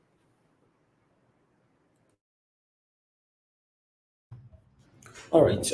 Thank you very much, Mother Luke. Thanks for your submission. Let me move on to the next person quickly so that I can get to everyone. Exactly. Every day, we cannot always be spending 5 hours here every day. I appreciate every one of you. Okay, let me call on the next person, which is give us a mandate before Mr. Odua. Give us a mandate. It's good to have you on the show. Talk to us, sir. Thank you very much, Mr. Elvis. Can you hear me clearly, sir? Yes, sir. Go ahead. Thank you. It's also good to hear your voice, sir. Thank you very much for all that you do. We do appreciate you. Thank you. Hopefully you and your family, you are doing well, and you're eating enough black soup. Thank you very much, my brother. I do appreciate you. Mommy Diaspora, we greet you. Thank you very much for all that you do, and also stepping in yesterday for my right winger for getting that 8 minutes. I will also appeal that maybe you get another 8 minutes again today. Then the midfielder will come in very soon. Mr. Chris, I'm waiting for you to join, so that we have ourselves completely here to debunk whatever lies and then false narrative that people are trying to bring on. One thing is, Mr. Elvis, you said something that's so profound yesterday, and that's where I want to dwell on. And I know that they didn't pay you to make that comment. You made that comment based on what you've seen and what you've heard. You said, and I quote, "In Edo State as it stands today, Olumide Ozabuapata is a threat to anybody." And I'll say it again. It was said here yesterday that Barrister Olumide Ozabuapata is a threat to anybody. And so you won't blame people when sometimes you don't just pay attention to what people say, because one thing is, it's in a public domain. FBI has a case file on Tinubu, over 2,500 pages of documents, even more than the Bible, in the public domain. Abubakar went to Chicago State University to go debunk the lies of Tinubu, that he went to Chicago State University. And Judge Nance said, and I quote, "Although this certificate looks like the one issued by Chicago State University, it did not emanate from the school." Just paraphrasing now. Therefore, Tinubu forged the certificate. It's not a word say. There was an evidence to that. There's something you can hold it, you can feel it, you can see it, you can touch it. There's an evidence to that. So if you think that was somewhere else, you can certify it and make it a true copy that can be presented in the court of law, sir. You are just saying, $1,000 was given to each people. Do you see the bank voucher? Do you see an evidence? Bring the evidence here. That's what we are looking for. Bring the substance here. You are saying it's in the public domain. That's time I check on Google. Nothing of such appear on Google. If somebody is clean and good, you don't malign them with just mere word or mere say. And that's too big. That's too small for us. Olumide has not paid me anything. I don't know him. The very first time I see him on camera is when I interviewed him here. He didn't pay me any money. He can't even buy my conscience. He can't buy my truth. He can't buy me as a person. I stand for the truth. I speak for the truth. I don't care who you are. You cannot buy me. And he also is probably listening tonight. Adeboye, you didn't pay me anything. I am supporting you because I know you can do the job. And if you fail, I will draw you. I will drag you. I will drag you. We can put you in the mud, because I will not stand there, sit here and talk for you, sell you, and then you get there to Adeboye house, and then you do shenanigans. You do anyhow. You see anyhow. Give me what. That's who we are. We are not here to peddle lies or to sell lies. No. Mr. Edwin also said yesterday, he said, you guys, if how could I say allow them to do so, allow them to get away with so he said jokingly, and also he said here, he said, sir, we cannot go there because this platform is not for the truth. We sit here and say the truth. If you any day you bring the voucher, and you in fact I even want a light, please, if you have representative in your wards that went on Labour Party to go and cast their vote, and this, please go and ask them question. Did he pay? If you can bring one here, I stop campaigning for Osayibo Akpata. Bring me one, and that's the end. But as it stands today, is the man for the job. Is the one that is most qualified for the job. I don't care who you bring. All I know is that today, Osayibo is qualified for the job. Is the man made for the job. So your words of maligning or $1,000, Black Panther, you did the analysis for us here. You gave us the figure. Yes, somebody said he didn't have any law firm, and I gave you your assignment was go and read it. They said somebody was part of information. Is that not an owner of the company too? He's a part of information of the organization. So how is it different from the owner? All these brigandish, all of these words that don't carry any value cannot take you guys anywhere. Only better pass all of them, and you know it that is better than all of them. You only just being here, only trying to just, you cannot go, you cannot fly anywhere. You cannot fly anywhere. Now go to the issue of Nigeria, Madam. Look, I don't know if I can say it any better, but regardless, if we have the energy, let's be empathetic to people that we can be empathetic to. Nigerians, honestly, as it stands today, each time I remember what we did here on this channel, Mr. Elvis, once again, it go better for you in Jesus' name. You no go suffer. You no go labor in vain. You will not die young. You will not bury your children. Your parents will not bury you. You will live long in Jesus' name. You did a great job last year, during the election. We all were here. In the night, in the day, we are here. Only for these people to play this shenanigan, and now the country is suffering. Who to blame now? We told you. Mahmoud Yakubu, I know that Mahmoud Yakubu himself will blame himself and his generation for what they did. How we get out of this whole thing, I don't know. I don't know. But thank you very much. I yield the floor. All right. Give us a Monday. Thank you very much, my brother. I appreciate you. Thanks for the prayers. I say big amen to that. Thank you, and I wish you the same. Thank you very much, my people. For those of you just coming in right now, God bless you all. I'd like to quickly appreciate you, Delaja Okobi. Thank you very much. I appreciate you. I appreciate your support. I'm very, very grateful. Okay, let me take some calls, then I'll come back to you guys. I have Mother Deborah on the phone. Mother Deborah, it's good to have you on the show. Please talk to us. Good evening to you. Are you there? Yeah, good evening, Mr. Elvis. Can you hear me? Yeah, I can hear you, man. Please go ahead. Thank you. Thank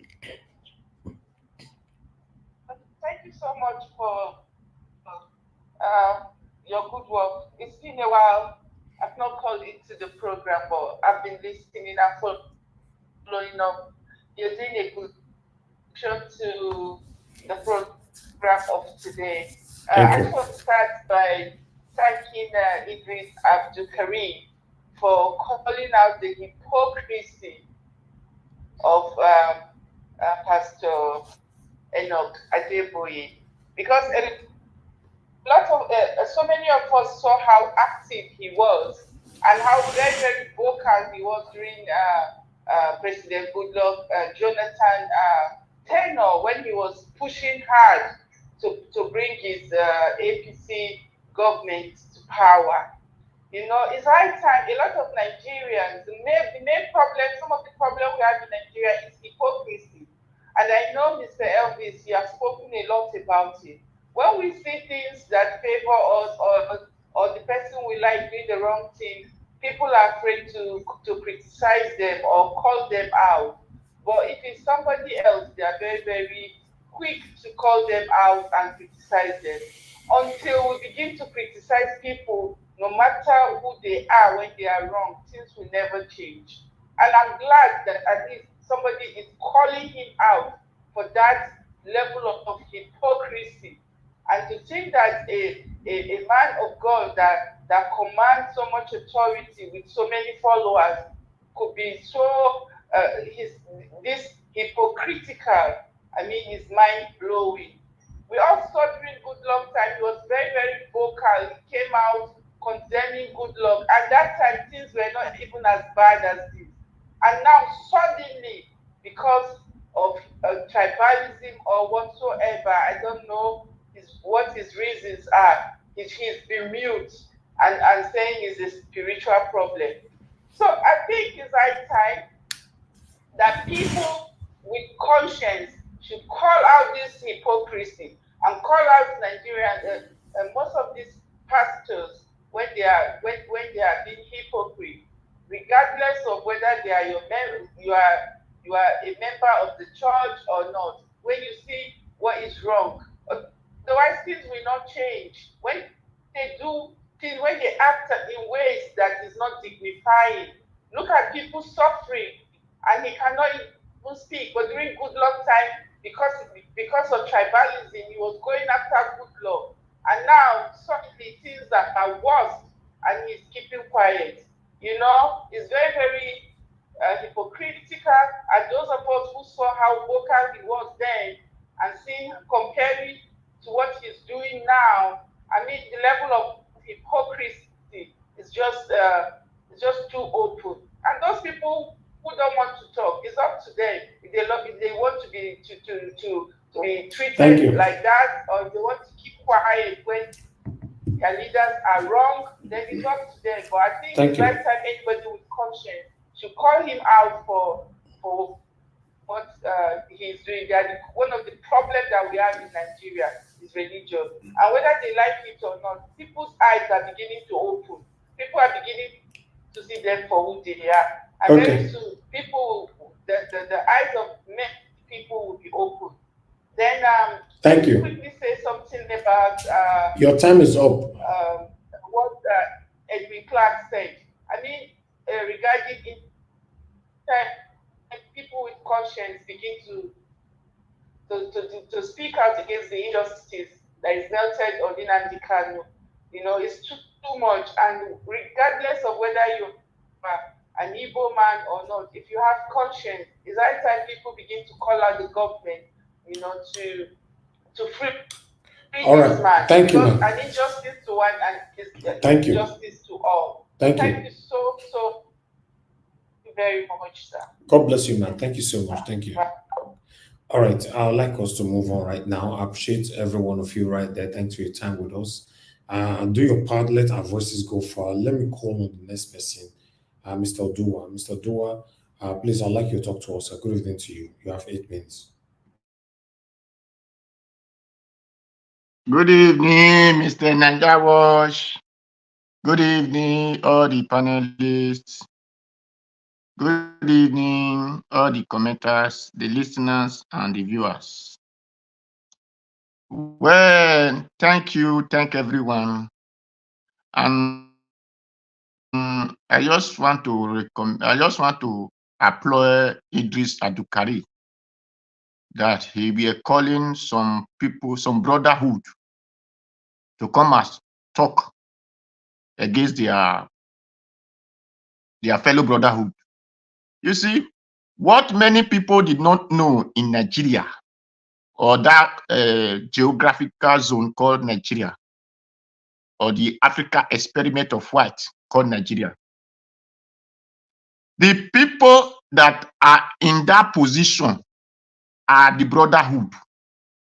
You see, The reason they protest against Goodluck Jonathan, it is because it's not from the brotherhood. Because they said in brotherhood they stand. So you know when that is why the Lego Iyaradua, because it was not among the brotherhood. Whether you are from the south, you are from the north, you are from the west, or from the east, as many who call themselves the anti-fish, who were protesting against Goodluck Jonathan. When Buhari entered, I believe whatever he said against Goodluck Jonathan, that was what he was doing. When they said Goodluck Jonathan, they are subsidizing fuel, he said, who is subsidizing who? Then when those empty fish who protest and say, when Goodluck leave the position, the country will be okay.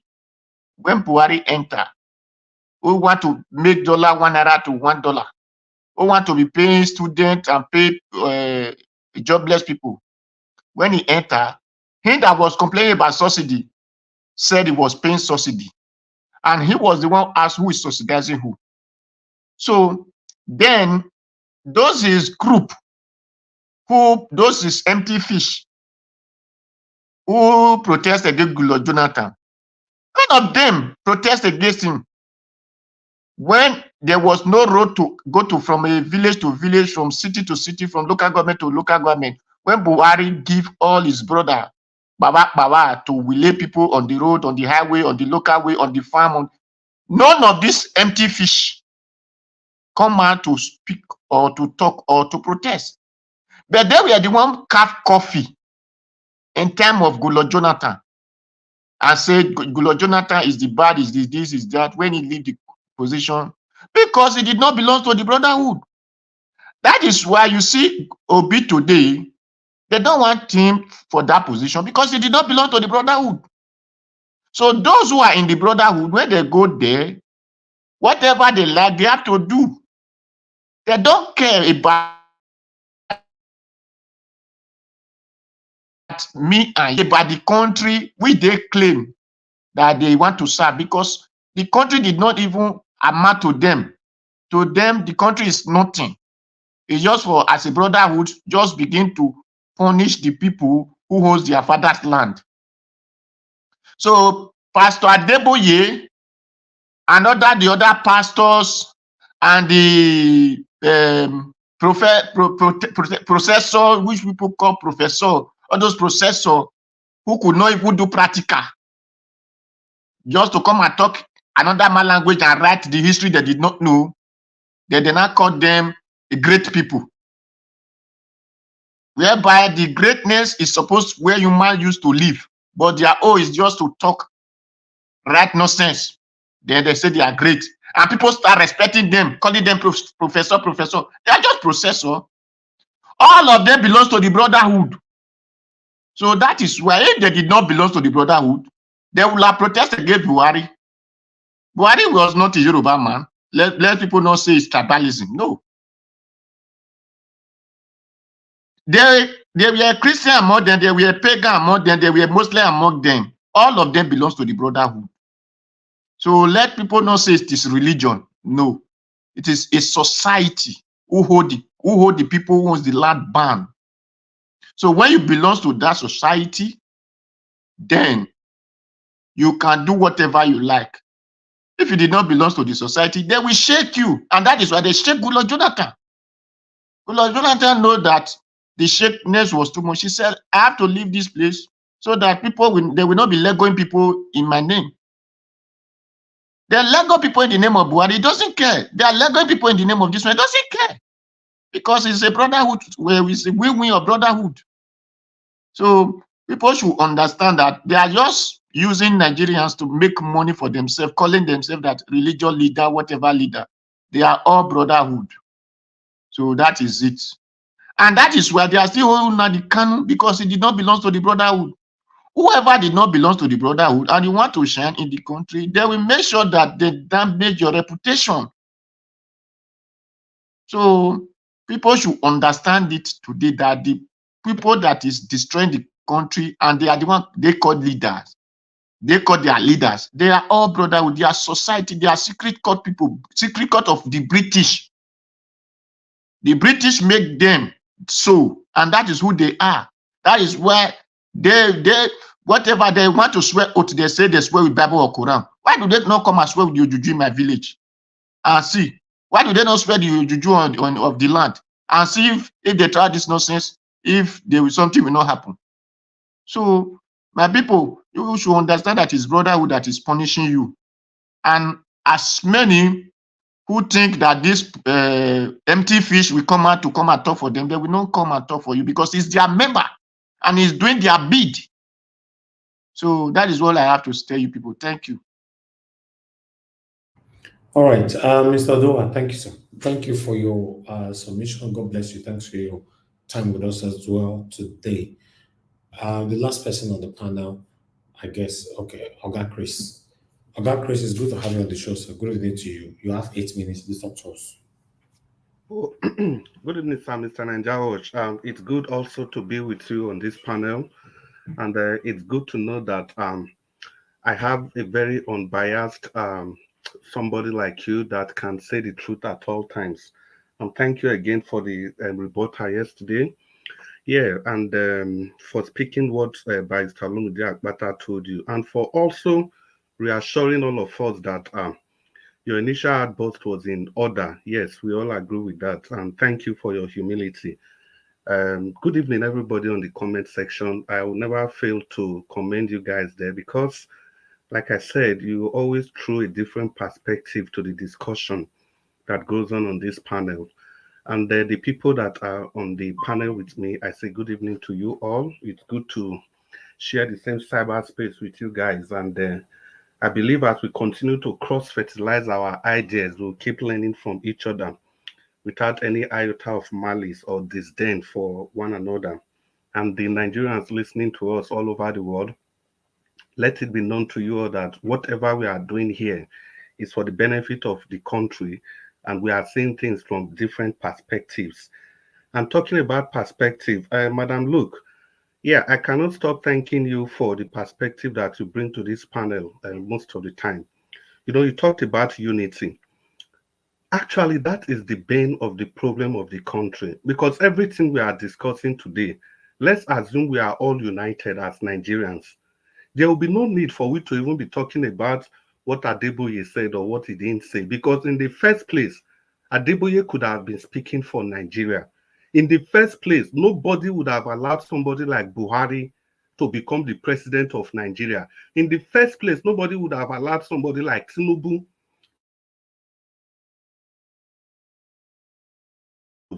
But because it's a tribal thing, it's a religious thing, we don't really care. As long as that person is from our own tribe, is from our religious extraction. Look at Eedris Abdulkareem. He belongs to the celebrity group. Let's assume all the people in the celebrity group, let's just take only 5 of them. If they unite together to speak against what's going on in this country, and you people, can't you see that Nigeria will change for good? Each of these celebrities, they have millions of youth following them. Just imagine if all of them come together. The way most of them did in the famous Ojota protest that finally culminated to the removal of Jonathan from office. Imagine if they can do that again. Imagine if they can have that unity of purpose. I'm sure that this fight we are fighting, it would have been so easy. Imagine if they had that unity of purpose before the Supreme Court judgment. I'm sure that the Supreme Court would not dare try whatever they have tried. In Uganda, Bobby Wine, I don't know what they call that guy again. He's a celebrity that came out to challenge the government in place. But the government locked him up. And the other celebrities, they simply looked away. And that's why Uganda remained the way they are today. So the problem that we blacks should understand is that once we throw away unity from our midst, like we have done, we are going nowhere. We are going nowhere. Look at the EU rules.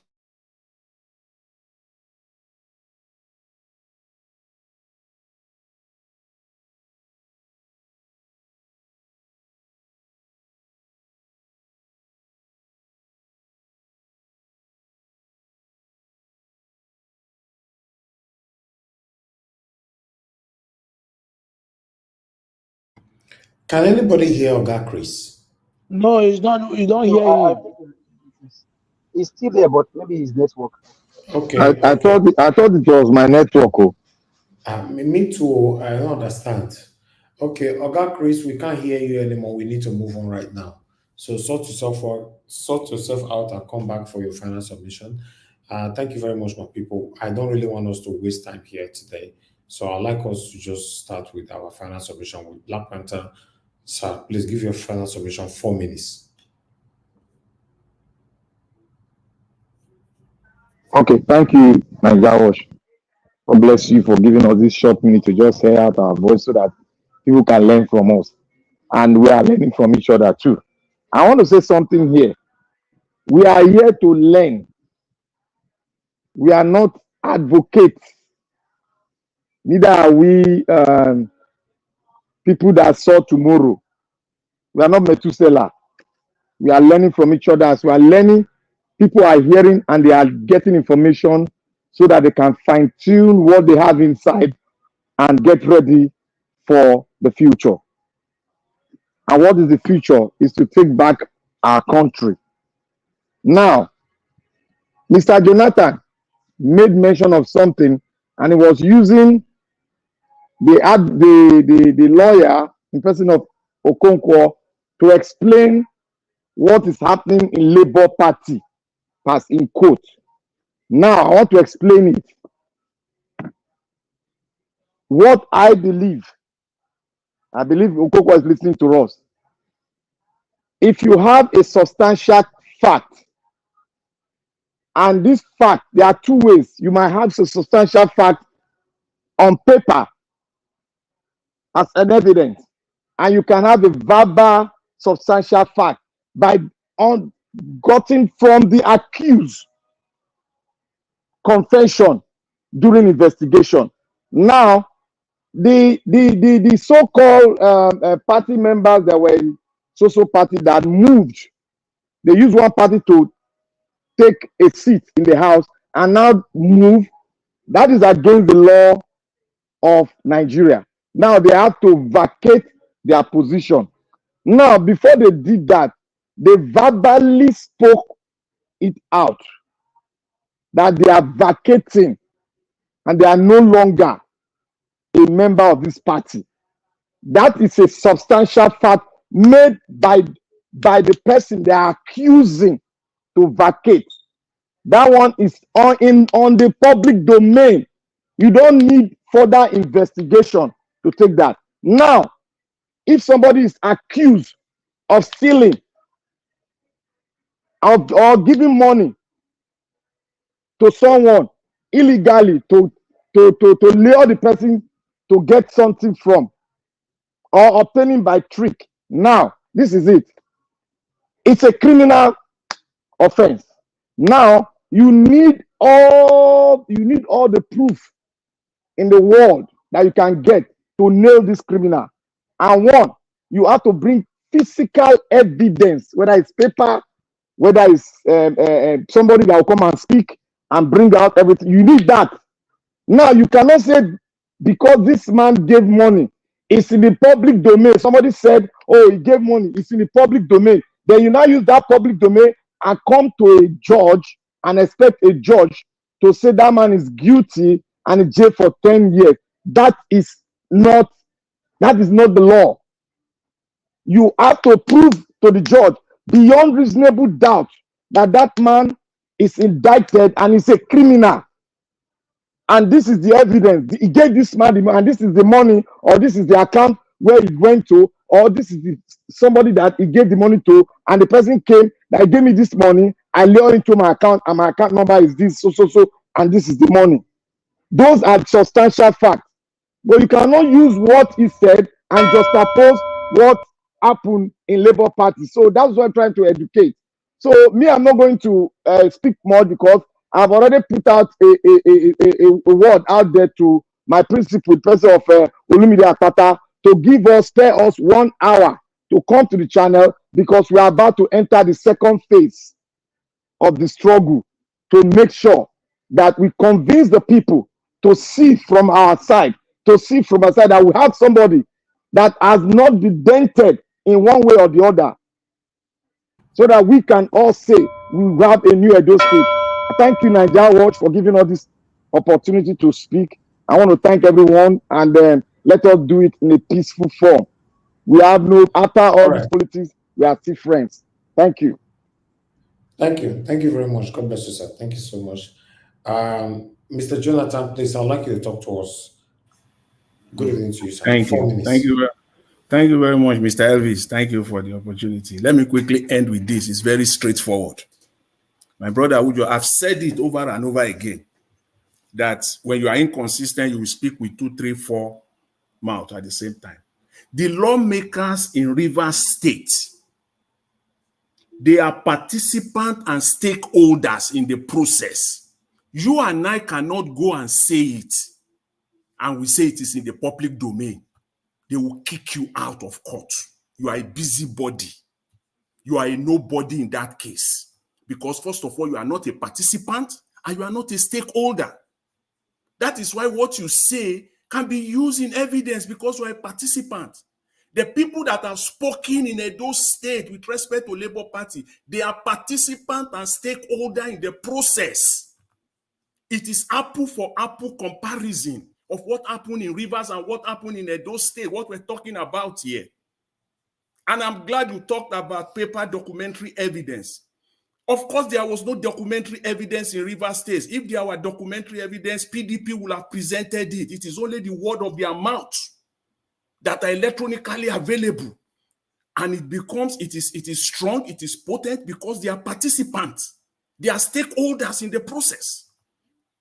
The people that are spoken in Edo State, they are participants and stakeholders in the process. So whatever they say stands. If you want to dispute it, you will now ask for evidence. You will now say, okay, let those people come and speak. And they have spoken. What are you talking about? You can spin it the way you want to spin it. It's left for you. But I know Mr. Jonathan, they have spoken. Where is the fact from their hand? Where is the fact? Where is fact? Where is the fact from Rivers State lawmakers? Where is the fact from their hand? Is it not their spoken words? They are participants and stakeholders in the process. It's a political party. When you go to court, if you are not a participant, the judge will say you are a busybody. You have no business in the political. Are you a member of the party? These are stakeholders and participants. That's what I'm telling you. So whatever they say, holds water legally. Anybody can come here today and spin whatever he wants to spin. I care less, but these are facts. And what I'm saying is that when you see superior facts, you don't have to argue for the sake of arguing. The Supreme Court of Nigeria have stated emphatically over and over again that if you are not a member of a political party, you are a busybody. So the people that are spoken are people that participated in the process. They are stakeholders in the process. That's what we're talking. So don't ask me for evidence.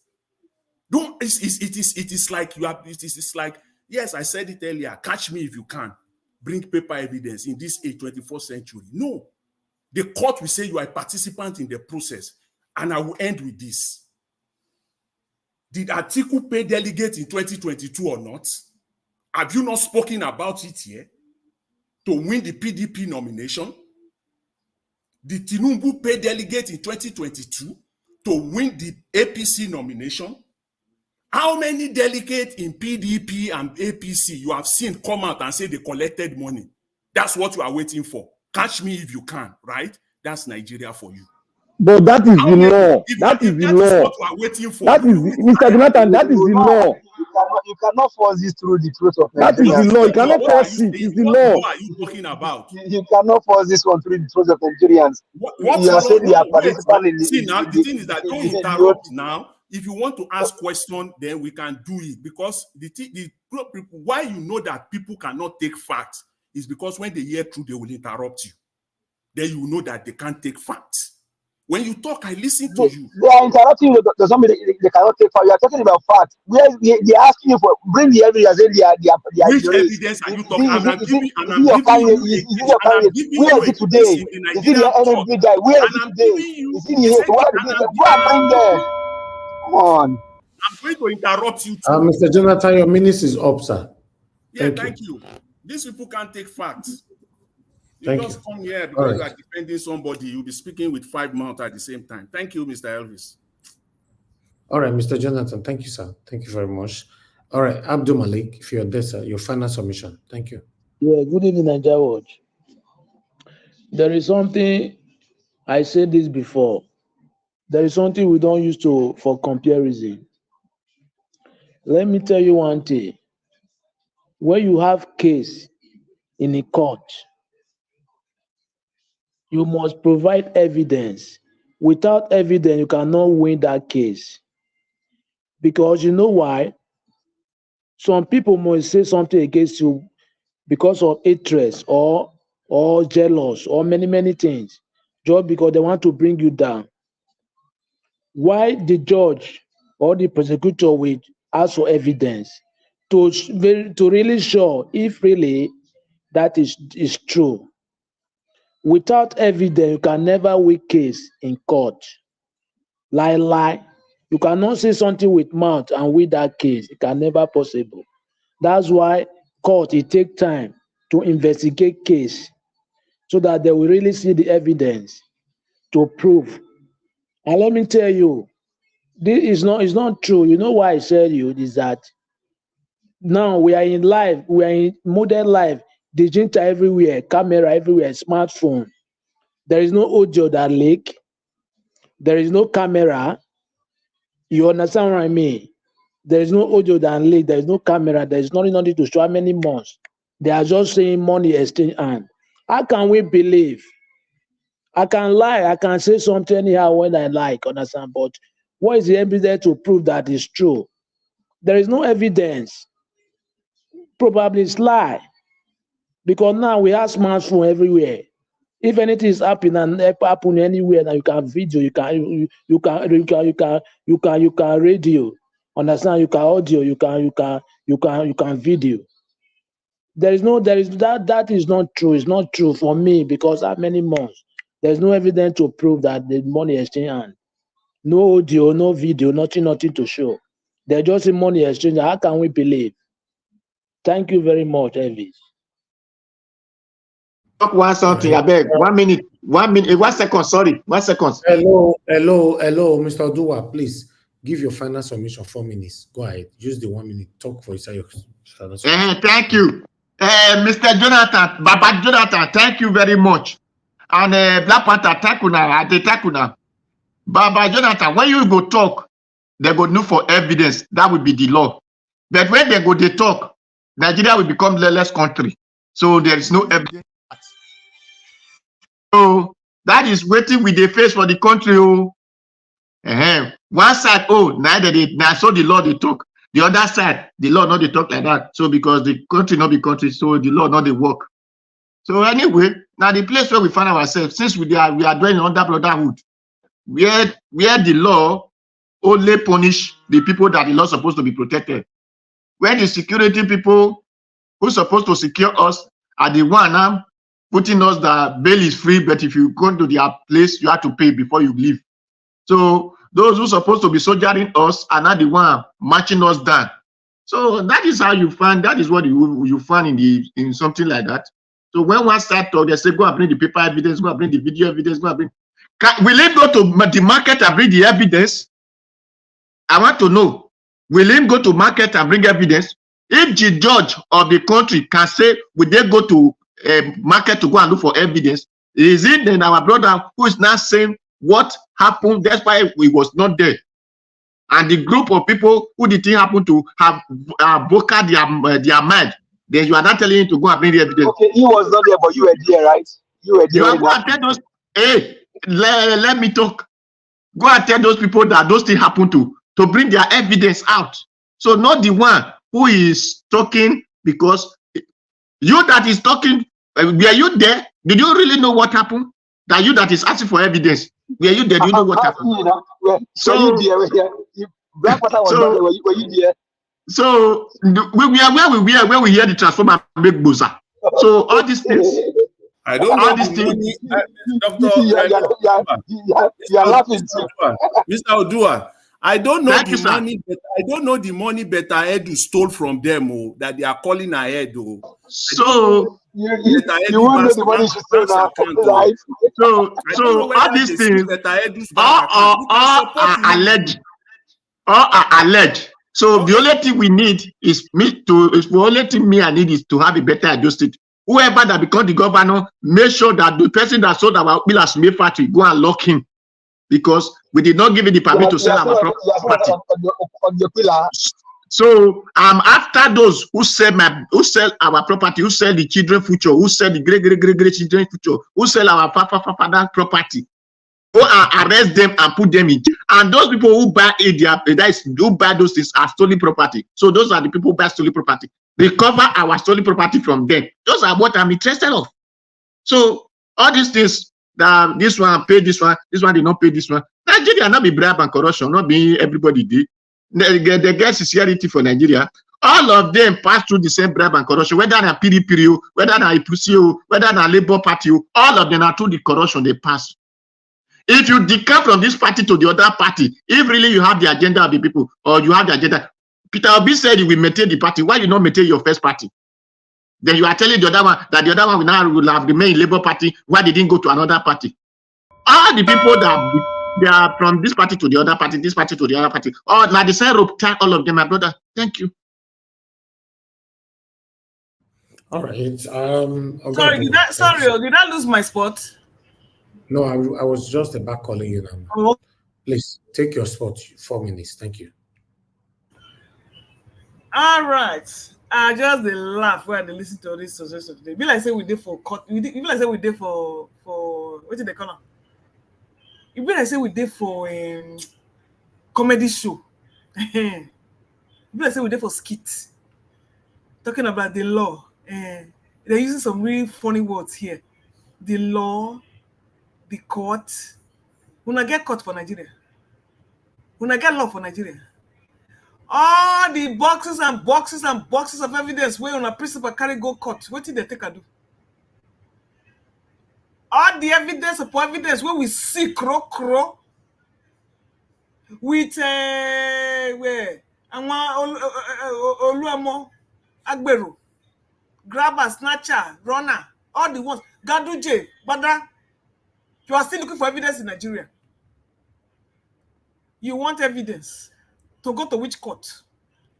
The evidence that the Enugu State produced to show that the governor of jail had a fake NYC certificate, what do you think I do? And you are talking about courts. You see, there are many things you don't have in Nigeria that you open your mouths and just be saying that you have. Culture, court, the law, politician, this one. You don't have anything. You don't have anything. All you have is criminality, ritualism, corruption, and satanism. That's what you have. Please, may I not mention that word court. When I get caught, Nnamdi Kanu they don't remember going to release them how many times. They're not going to release them. When I say that, when I still mention the law, evidence, the court. You went to kidnap somebody across continental lines, have been across country lines, brought him here, drugged. The whole world sat down and was watching. You're telling me there's law, there's court, there is evidence, this one and this one. That you are killed, Nadia. The moment you all wake up for your dream and know that you are living in fact, you are even worse than the prehistoric era. You are worse than living in the prehistoric era, where somebody will owe money for 1 year, they will not pay. Pensioners will die online, they will not pay. And then they will tell you they increase the money to 500,000. It will bring inflation. Meanwhile, times how many? 160 million for cars. To build one ramshackle museum for one vice president. To build one castle for one drug baron. He's buying another jet. The yacht, when he buy, we never see him inside there one day. You know what? There are many things in Nigeria that make me sick to my stomach, but I refuse to be made sick. I will use it for my own entertainment. I remember I not mention law court for this place again. I didn't come out. Bye-bye. All right, Mother Luke, thank you, man. Thank you so much.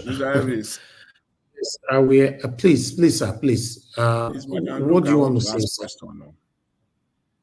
But she don't have minutes to respond to your question. It's now. just that She I finished. don't know where she is now on this matter when she's talking about evidence.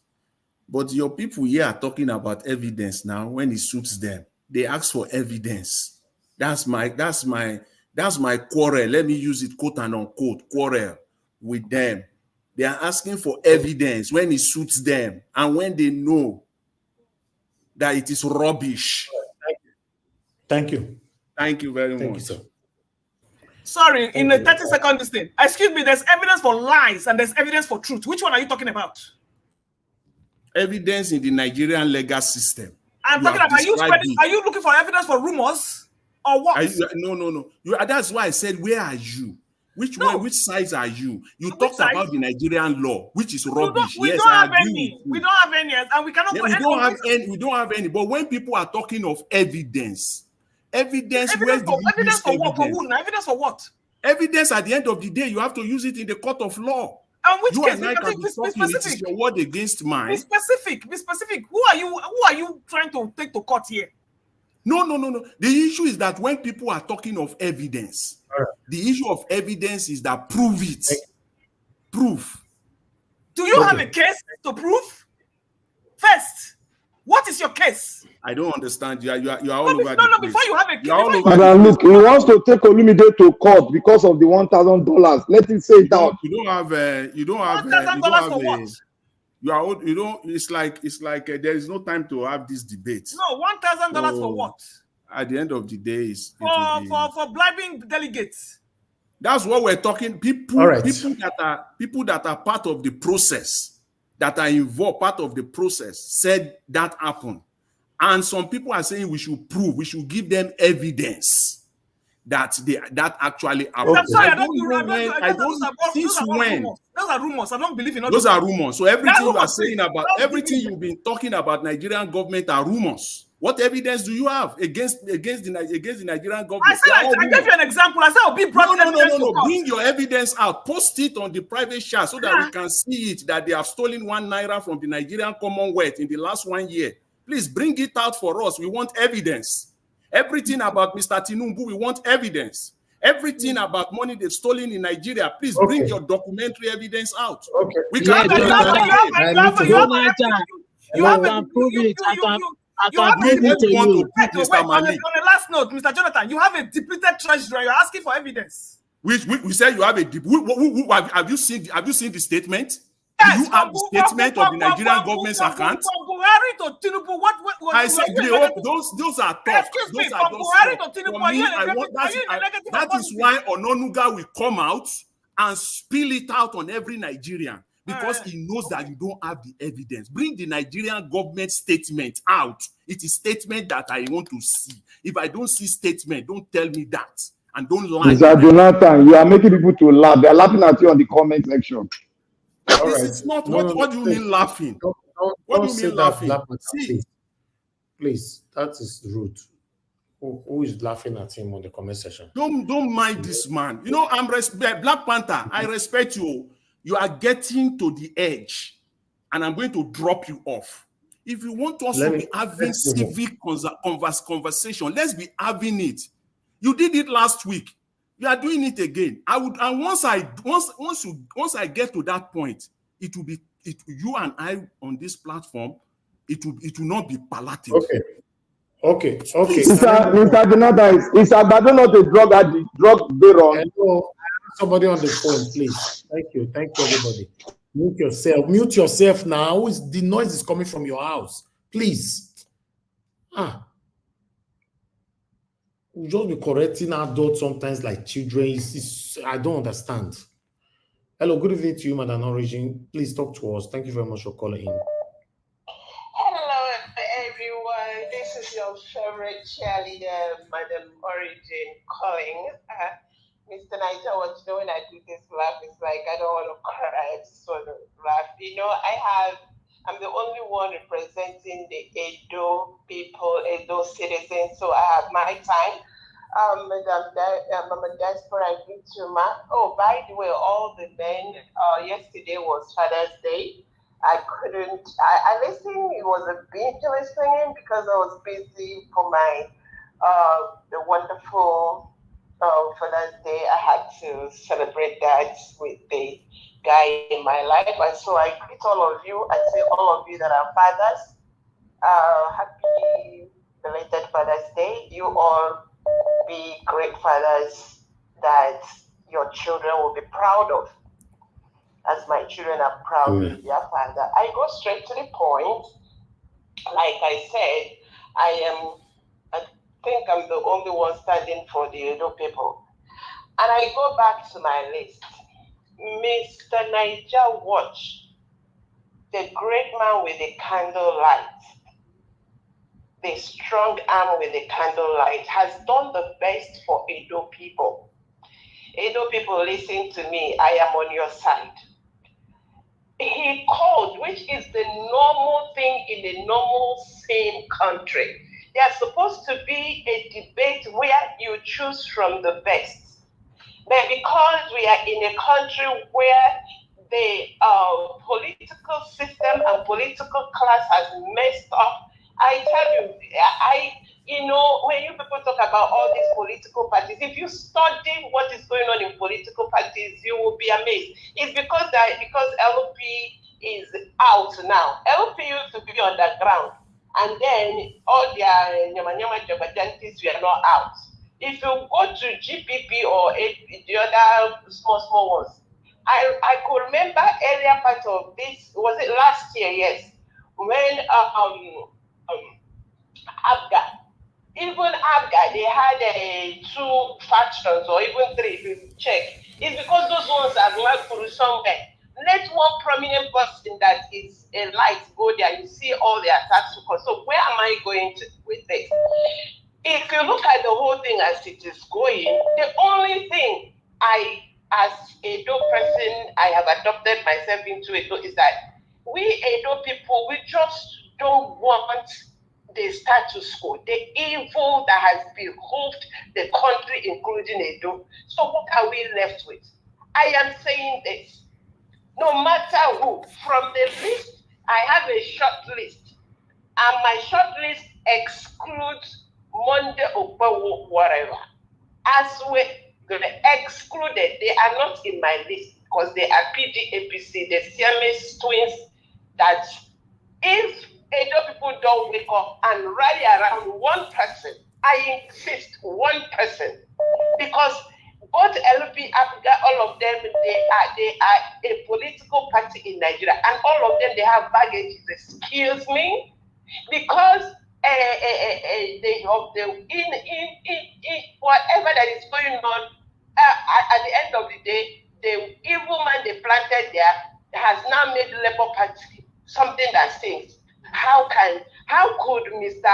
Isaiah Osifo have been able to get, is it 300 million or 30 million that they said? So they had to move. All I'm saying is, if this is where, which one of them, between Osifo and Olumide, which the majority are clamoring, let everybody rally around. Thank you. Hold your nose, pick up one person that is qualified and support, and stop all this bickering about all the laws. If you people quote this law from the kingdom come, it will affect only the Edo people, not all of you skin trenchy. And let's see their much. Thank you so much for giving me the opportunity to talk for my Edo people. God bless. Thank you, man. Thank you so much. Thank you. All right, Mr. Efe, please talk to us. You have 3 minutes. Good evening to you. Good evening, sir. Yeah, go ahead, sir. Yeah, I just called this evening to with Madam. Madam, look, you know the opportunity that Mr. Olumide Abata have in Edo State. Olumide Abata, nobody know Olumide Abata in Edo State. May I just hit the points now today for you to understand. It's not because of Mr. Peter Obi. Nobody know Mr. Olumide Apata in Edo State. Obi na Olumide Apata take get the standard way he get for Edo State today. Madam Luke. So you said many things in your first submission. I disagree with you in terms of Olumide Apata. You understand? Mr. Aswe Udao, he had never been in any position in Edo State before. This is not the first time. So for someone to judge that man wrongly, I disagree. You understand me? So Aswe Udao is a good man, or he's a good person on his own. You see, he's not a corrupt person. Let's forget that he came through Obaseki. Aswe Udao is a good person on his own. Olumide Apata, when in this Nigeria war last year, we dey try to be our next president. We don't see Olumide Apata, but I dey surprised when some people dey fight for Olumide Apata today, all the name of say Labour Party. Me, I no dey support person like that. I know how much I spend. I know dey talk say I wan talk. I know how much I spend for Obi for 2023 last year. That was last year. Yeah. We don't see Olumide Apata. People wey dey talk for yesterday. Me and Nigeria was sometimes we dey speak with the fact of we don't see Olumide. No problem. Thank you. Thank you. Labour Party, now the support am. Okay. I'm very soon. Thank you. Thank you, sir. God bless you, sir. Thank you, sir. Thank you very much. Thank you. Yeah. All right. Let me take one more call. Mr. Shimizi, you are calling in. You have 1 minute, sir. If I were you, you go straight to the point. You have 1 minute. Go ahead, sir. Yes, Nigerians, thank you for picking my call. Can you hear me? Yeah, I can hear you, sir. You have 1 minute. 1 minute. Okay. Another one, there is area Chris Dublin was going before about the celebrities hearing their voice. Yes, Nigeria, they is scared for their life. This life is precious. It's so precious. So nobody want to die. When you look what happened in protests, Tollgate. You see, where is DJ Switch today? Do you know how DJ Switch managed to move away from Nigeria? Police and the army, they were fighting, looking for her all over the places. Today, she's in Canada. So, all right. What happened to him last time? Thank you, sir. Expecting him in the going side. Thank you, Nigel. Thank you, sir. Okay, we are done with calls for today. I appreciate you all. I'd like us to move on to the next person so that we can round up. Give us a mandate. Please, I'd like you to talk to all before I come to Oga Chris. 4 minutes, sir. Okay, listen, I'll come after him, please. All right, Oga Chris, please talk. Oga Chris, if you are there. Yes, I'm here. I'll give you 6 minutes because you lost 2 minutes earlier on. Go ahead, sir. 6 minutes. Oh, thank you very much for your kind consideration. I just want to continue from where I left it off. I was trying to admonish our brothers in the Redeemed Christian Church. I know it can be very painful if people are making references to what Adeboye has been up to of recent, but I think it is better you guys have a retrospect on who your leader, the true intentions of your leader is. Because I'm surprised that for everything going on in Nigeria, assuming the man is just quiet, it could have been understandable. You cannot hold two different positions on the same issue. I don't think that is a character that a leader should be known for. And personally, for me, I gave hope since 2003. After that useless election that we had, and during the inauguration, he was invited and he went. So mine has been long ago that I just say, no, this is completely tenable. At the time, our leaders that should speak up, they are now basing everything in the hands of God, things that we should ordinarily do for us, forgetting that God will not do for man what man must do for himself. So I think we are really in a deep problem. Yeah, I'll just continue concerning Olumide Agbata. I think we have to understand, and thank you, Mr. Give us our mandate for stating clearly that you have no interest in this. The same thing with me. I'll restate again. I have zero interest in this. I don't have Olumide's contact or any person in Labour Party for that matter. I'm just there doing what I feel is right for Edo State. And what is right for Edo State is Olumide Agbata of the Labour Party. The evidences are there. People will come with lies, outright lies. Like somebody was trying to say yesterday. The person had said Olumide has not done anything for himself. And this person forgets that the power plant that he used in campaigning, the Azura power plant, that he credited Obaseki for, Olumide Agbata's partner, Templars firm. They were the principal law partner that handled that project. And then it was just barely in the early 40s. And you say somebody like that has not done anything. And at the same time, you are using his handwork to credit your own principal. I don't know how much lies we will keep spewing on this platform. Like our brother that just called, I know he's very passionate. How can you call and you say nobody knows Olumide Agbata in Edo State when the Oba just confirmed that he's a son of the soil just yesterday, and you are still calling to say Olumide Agbata, nobody knows him in Edo State, and again, Aswen Godalo has not held any position. That is another falsehood. Aswen Godalo has been in the PDP government for 16 years. During Oshomole's time, he was a member of that economic team. And now in Obaseki's time, he is the chairman. So he has tasted the PDP and the APC. So let's get this fact. If we want to campaign, we have to campaign with facts and figure. And if I still have time, I need to quickly speak directly to Mr. Ike. And Mr. Ike, somebody was taking a swipe at you earlier on. I just want to assure you that that is not the position that most of us hold on this platform. We respect your views and we know your views are always top notch. We understand the angle you were speaking from yesterday.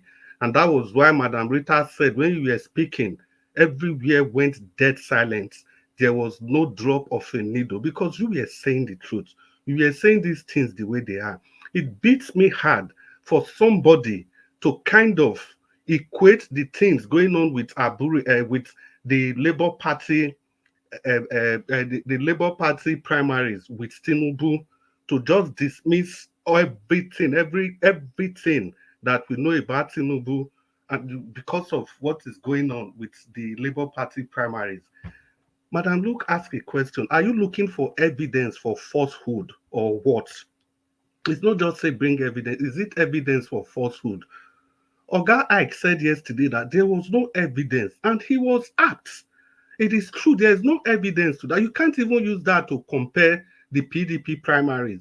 The PDP primaries, people everywhere in the country, they were displaying the largesse they got from that primaries. Even the TVC people, all the national stations, they all discussed this. And you want to use that to compare the things that happened at the primaries in Edo State, that you compare them side by side, and you use that to despise the fact that because there's no evidence for that. So in the same vein, the Tinubu has no answer, nothing to answer, no case to answer, and you use that to further went ahead to say that because of that, Beta Edu has not stolen anything, or nobody has stolen Nigeria dry.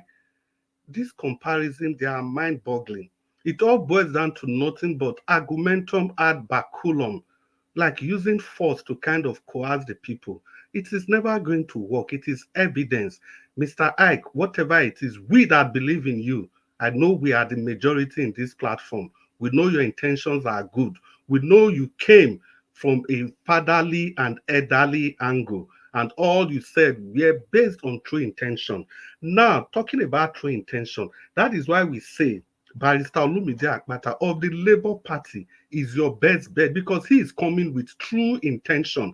People that said that Olumide Agbata served in PDP, what was he doing in PDP? What did he do in PDP? One, the little successes that the PDP recorded, tangible, Olumide Agbata was in the thick and thin of those successes. I just referred to the Azura independent power plant. It was Templars law firm. For that, That's his law firm got the African Digest Award for that year. What achievement do you want to talk about again? Is it somebody like that you say is not known in Benin City? One of the oldest primary school in Benin City, Fabi Akpata Primary School, was built by his grandfather, sorry, and donated that primary school to the city, strategically located in the heart of Benin. And you say nobody knows somebody like that. His uncle was the first, after Ebe Gobadia, his uncle was the next INEC chairman. You say somebody like that is not known. If you don't know somebody, you can't just generalize. It means you don't know your history. If we want to campaign, let's make it evidence-based campaign. Like I said, let's not resort to argumentum ad baculum. Let's resort to facts and figures.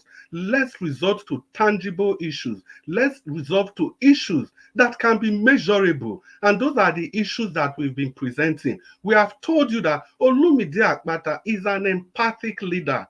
This he has demonstrated severally. And what every person from every political party, everybody you brought to this panel, Mr. Naija Watch, they all point to the fact that what we need for good governance is empathy. And guess who started that campaign? It was Olumide Akpata, long before he even defected to Labour Party. I watched his interview on channels and on TVC, where he told Nigerians that the problem the Obaseki-led administration had was lack of empathy.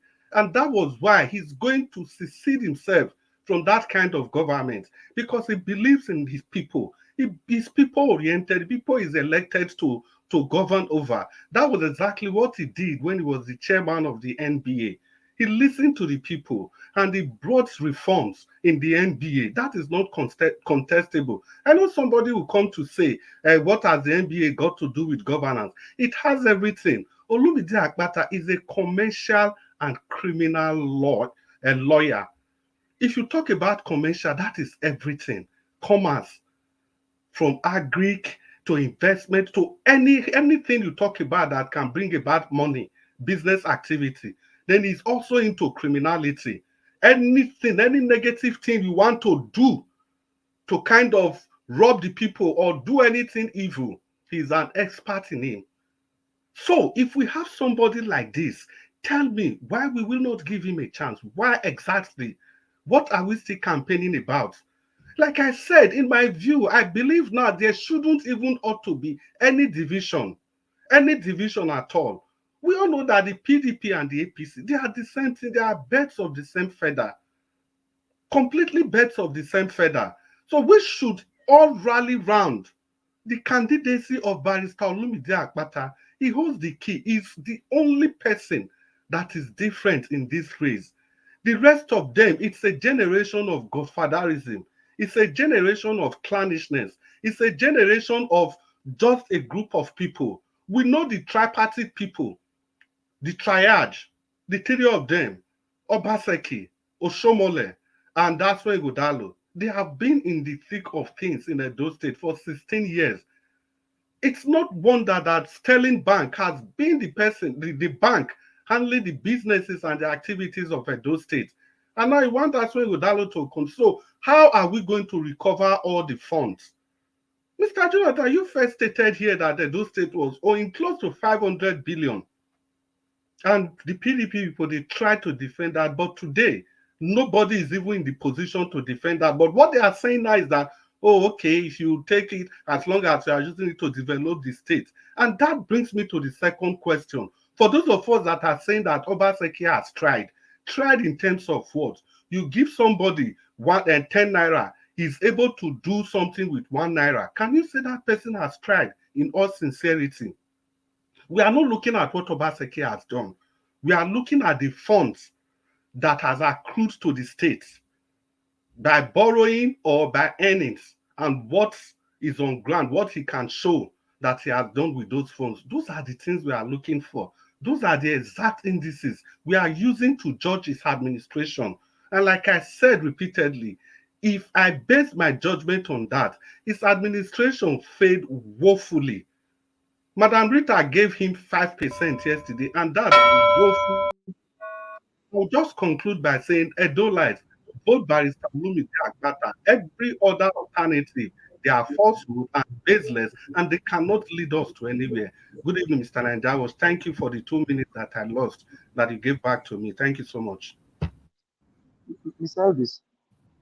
All right. Thank you very much, Oga Chris. Thank you very much for your wish. God bless you. Yes. Mr. Evans, please, I have 1 minute. Let Mr. Chris use my time. Please, I beg. He already used it. He already used all the time. Before Mr. Chris. My time, my own time. Please, make una no verse. Before Mr. Chris saying, excuse me, Mr. Niger Watch, not to jump on you. I just want to say one thing. I have noticed something on this forum. Everybody that supports Olumide, we think alike. Everybody that supports Aswe Godalo, they think alike. And going down the ladder, it tells you one thing. We're not here to ride on Labour Party on obedience sentiment. It shows the most intelligent people on this panel are in Olumide's corner because they talk with reason and facts. The rest, I bet me not check on ourselves. I've got a good night. All right. Abdul Malik, you wanted to say something?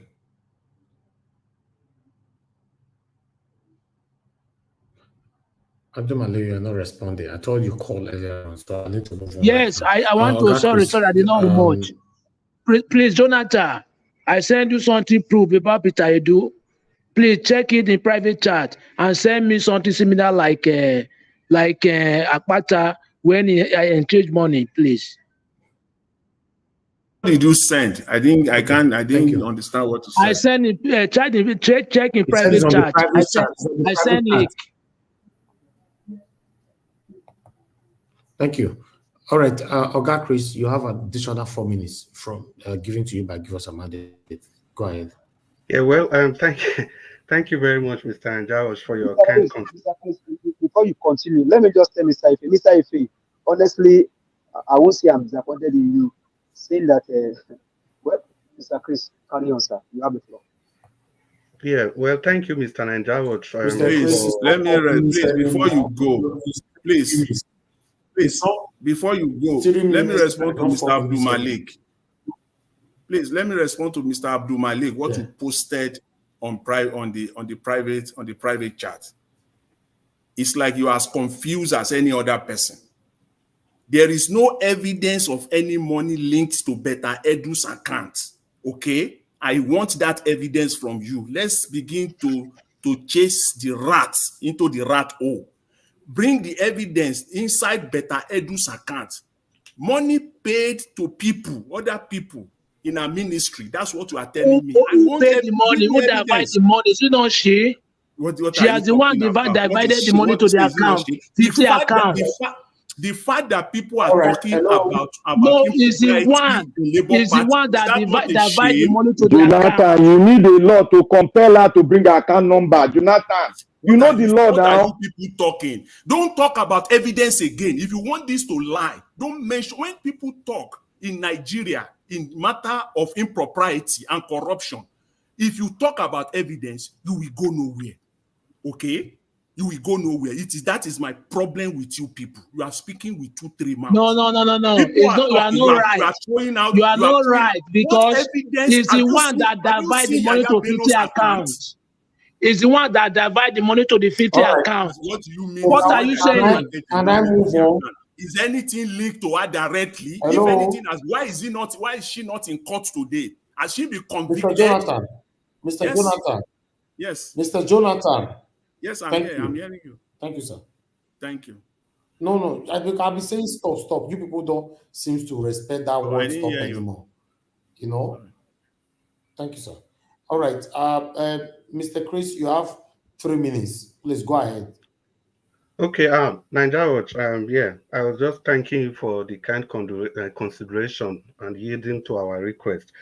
Well, you see, people, I just mentioned something, and I said we shouldn't go to the route of falling into the trap of argumentum ad baculum. That is what Mr. Jonathan is exactly trying to do. Now I'm calling his name directly. Before I didn't. How can you say chasing rats into the rat holes? In the first place, who are the rats? in the first place. So let's just leave that. See, this is a spirited argument. It is not something personal. The people that are going to be there, they are not our brothers. We are speaking for our people. People come here every day and they come with facts. Now, let me stick with Beta Edu. You just finished telling Nigerians that where are the evidences? But there were statements of accounts that were printed out that Beta Edu gave money to the firm of the Minister of Internal Affairs, Olujumi, because that man's company was part of the company that was contracted, to do the verification of what the Buhari administration spent in that same ministry. So that man's company was part of it. But what the man said, another evidence I'm telling you, his lawyer wrote that he had already resigned from that company. Is that not an evidence that she shared money? Then again, the team of people that were supposed to verify that of the Niger Delta region, those people got 250 million. And those people, they have agreed to refund the money. Is that not an evidence? See, when we talk like this, and there are many of them like that, the funds they are accusing Beta Edu for were the funds that she said they want to use to verify the people that got the funds that they shared during Buhari's time.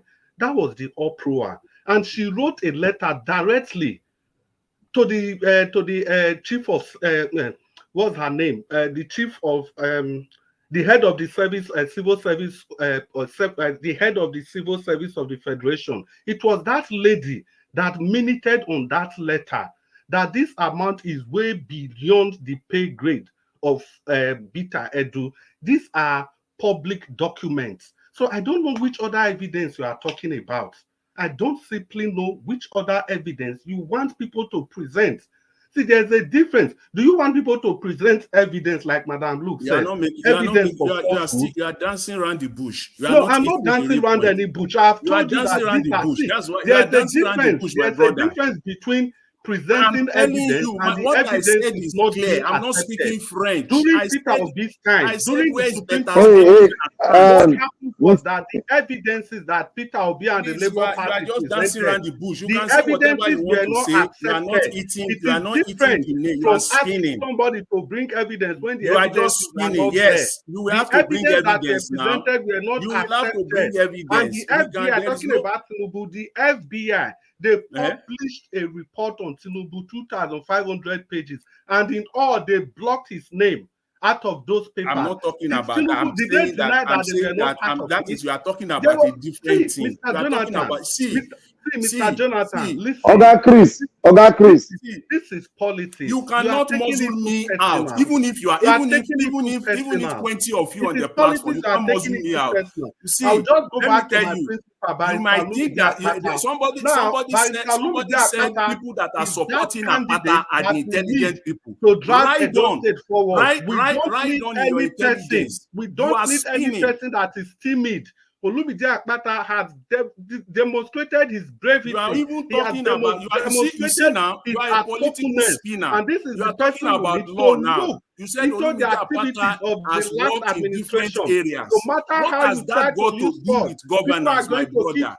How many lawyers have governed states in Nigeria? Mr. Jonathan, you can't be everywhere debunking you need some level of patience to listen my to brother, people. Please, my brother, please don't lecture me, okay? Don't lecture me. My brother, please don't lecture me. What you are saying, you are spinning. You are spinning. You are You can't know everything. No. This tactics you are using is not going to work.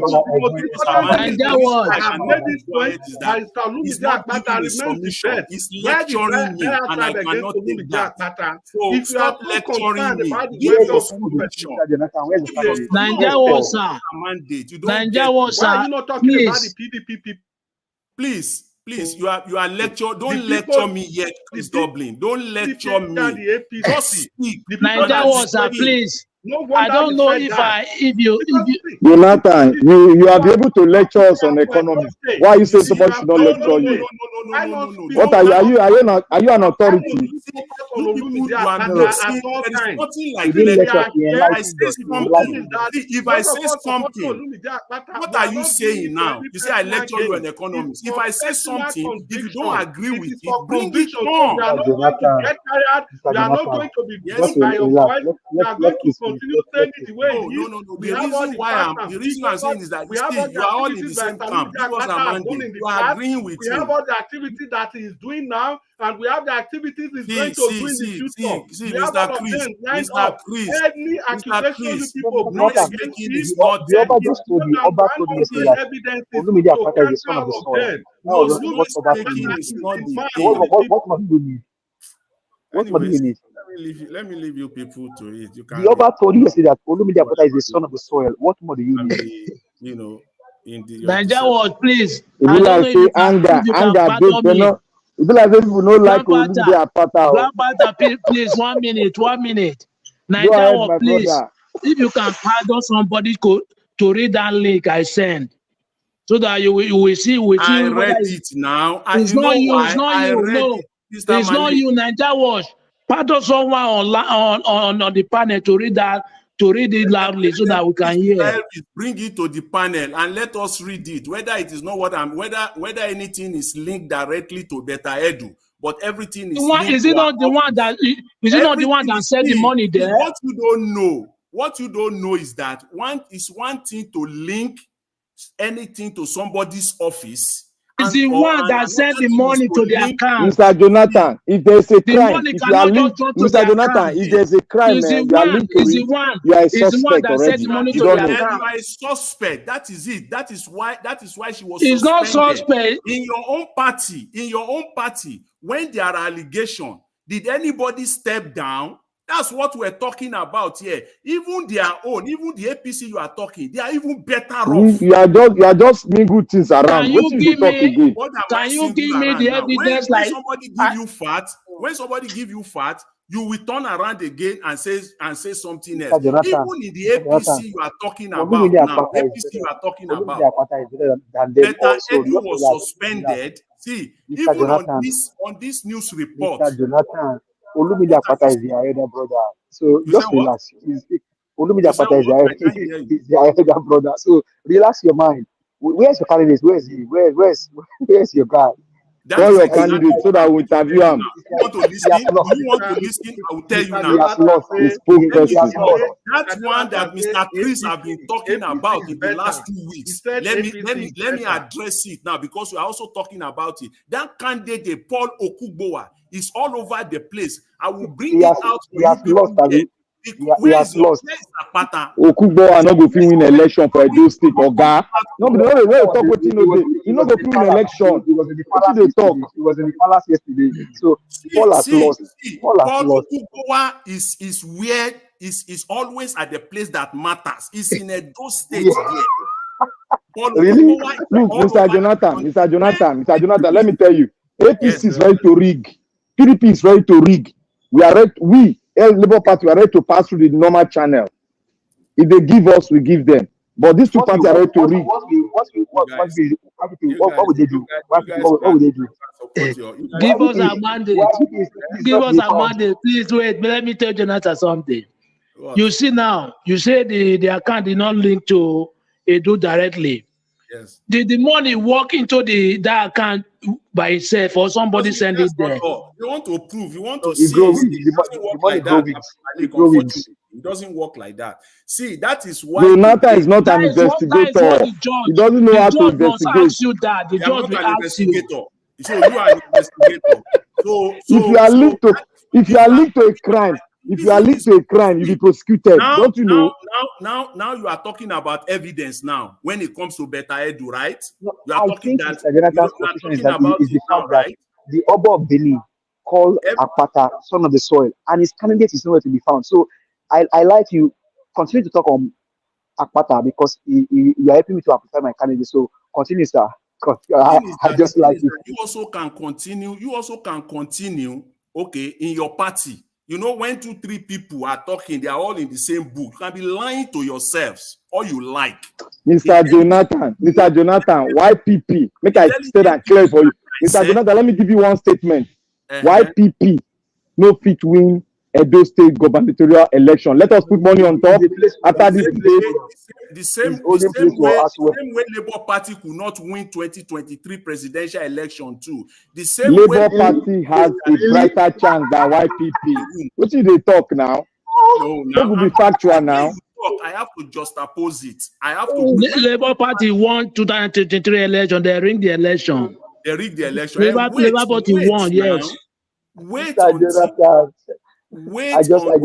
So now, for you now, Peter did not win the election. Let's see how far Labour Party will go in Edo State. Maybe you know, like Black Panther now. Let me tell you an example. If they will not rig the election in Edo State, Labour Party will win. To anybody in Edo State. Mr. Ebi said yesterday, and I quote, he said, Olumide Akpata is a threat to anybody in Edo State. He said yesterday, and I quote, Olumide Akpata is a threat to everybody in Edo State. So, Mr. Efe, listen and listen well. Mr. Ebi said yesterday, let me tell you emphatically now, if that is what you want to hear, and all those people that are supporting Olumide Akpata, those on the comment section. Not use Davis, play politics. So, see, let me tell you, Labour Party, I say it today, record the Labour Party will not win Edo State election come September 2023.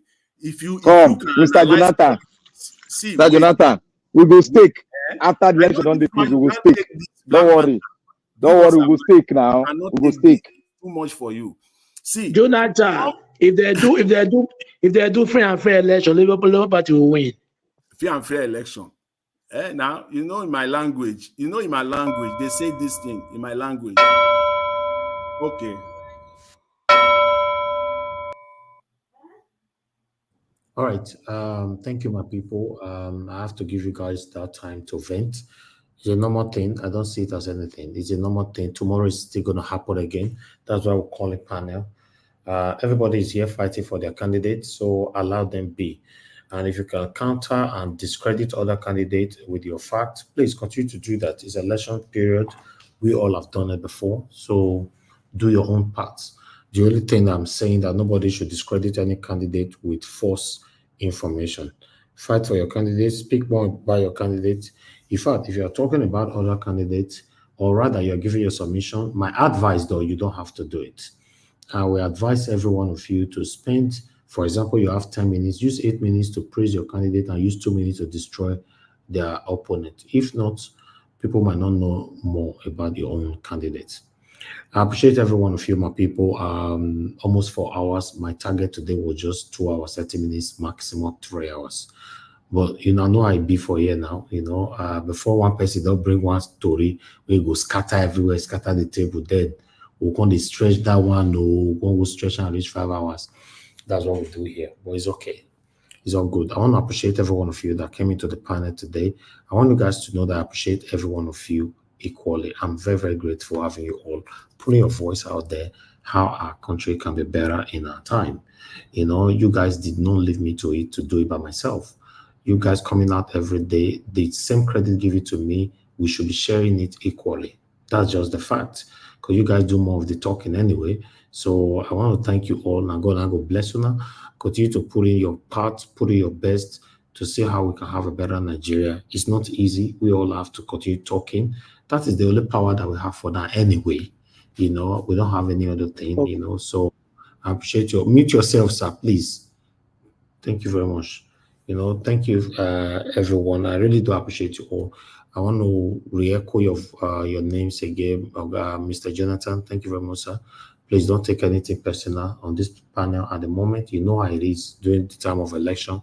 It's always like this. After election, everybody starts smiling again. That's why any of you that is arguing here with yourselves, please always listen to yourself. Don't say something that somebody will hold to heart, maybe probably forever. So when you're speaking, tackle them properly, based on the topic on the table.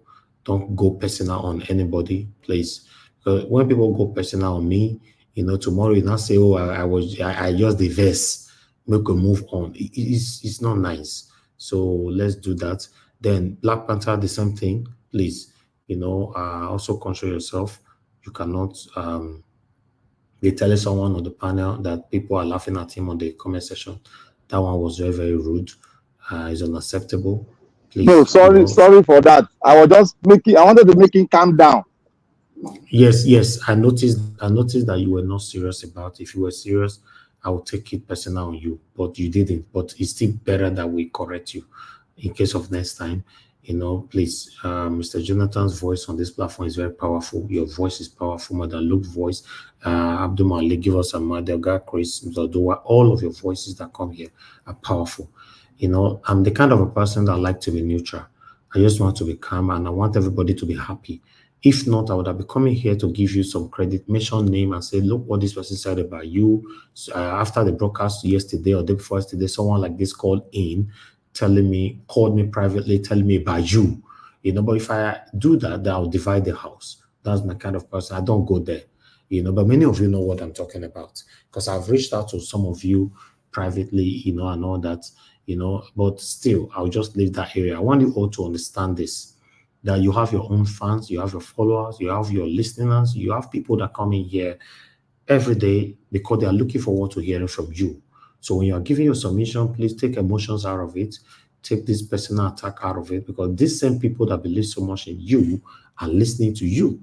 So don't get them disappointed. Even though me, myself, that is talking to you guys right now, I'm not a perfect person.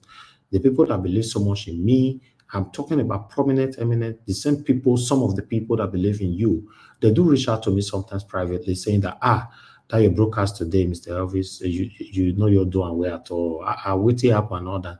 I said, I'm sorry, sir. I'm sorry, ma. And I never thought like that. It happens. It's every one of us. Feedback is the only thing that push all of us going. If you accept feedback, it doesn't matter positively or negatively, as long as no hatred has been attached to it. Even sometimes, when the people that is attaching hatred to it, that comes in to push you to your better position, the position that you're supposed to be. Yes, every one of us have history or have a story to talk in that area. That most of the position that most of us are holding today in our life, or where we are today in our life, if we have to check it properly, holistically, you get to understand that our enemies were the one that pushed us there. Yes, although their plans was to destroy you, but in the process of they trying to destroy you, they open your eyes to see other avenue to excel. So whether positively or negatively, all is accepted. Keep on, push it on to us. We will take it, for a better tomorrow. I want to appreciate every one of you. Now, God, bless you now. Thank you so much, my wonderful panelists. We always appreciate you guys for what you guys are doing. I don't know if you guys are still hearing me right now. It looks like these guys are they have attacked me again. I don't know. Can you guys still hear me? Yeah, we are hearing you. We are hearing you. You're loud and clear. We hear you. Now they're attacking him already.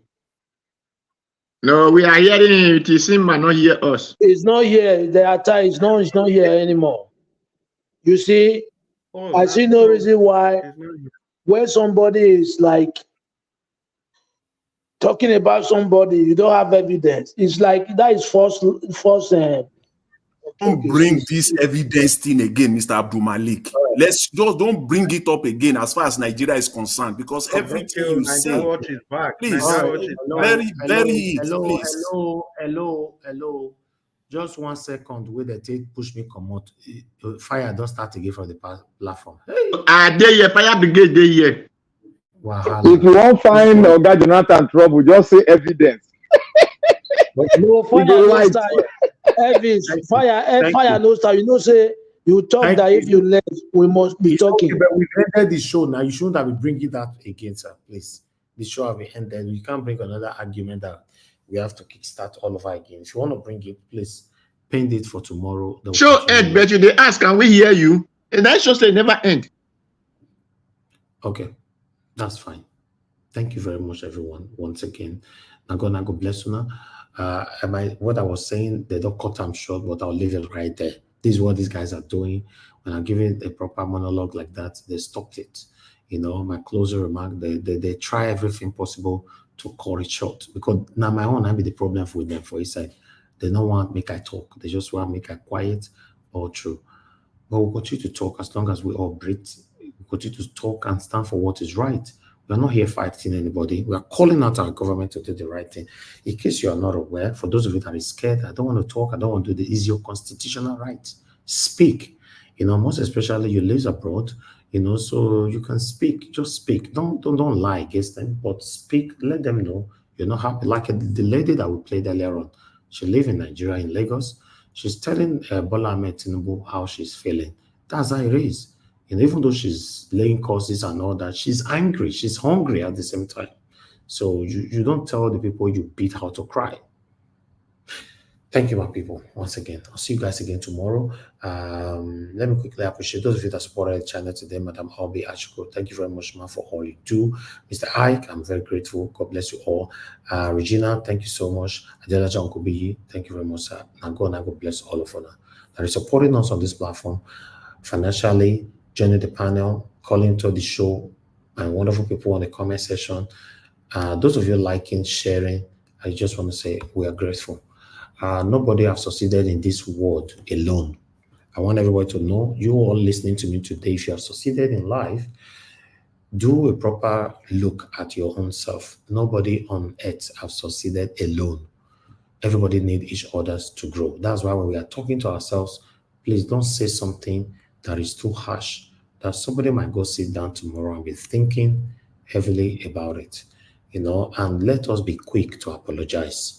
Don't let pride swallow us away. When you know that you've done anything wrong, just like what Black Panther did just now, no, I didn't mean it. Yeah, that is life. Whether Oga Jonathan was angry or not, that word alone, no, I didn't mean it. I just wanted to make him laugh or make whatever. That thing will not make Mr. Jonathan feel good. This is it. Pride is what consumes many of us. Say, no, me Oduga. I know they apologize to anybody. You are too big. That is where we have a problem. And for lastly, arguing on this platform all the time. You shouldn't put yourself in the position to argue to win. Always argue to learn. Now God bless you, my people. Now we'll draw the curtain. Everybody right there on the comment section, start with Mother for Mom Diaspora. Thank you very much, Mommy. I appreciate you for all you do. I'm very, very grateful having you. I want to say thank you very much to Madam Amembride. Thank you very much, man. God bless you. Thank you, Judge Efosa Benedion. Thank you very much. God bless you. Tony Africa. God bless you, sir. Thank you very much. Oreme Adu. This link where they ask, make I send for you when we don't close. So don't worry. Once we end the show, I'll send you link. Only you go come back, they talk to us for here. Make you know your worry. See you. Thank you very much. Thank you, Body. Thank you very much. Oreme Adu and many others right there. And God will bless you now, my people. I'll see you guys again. Patience, thank you very much, man. Back, Chris. Thank you. And God will bless you now. Please allow us to end the show right now. See you guys again tomorrow, 6 p.m. by God's grace. And let's continue from where we stop. Let's continue to talk about the things that is affecting you and I. Take care and have a good night. Bye for now.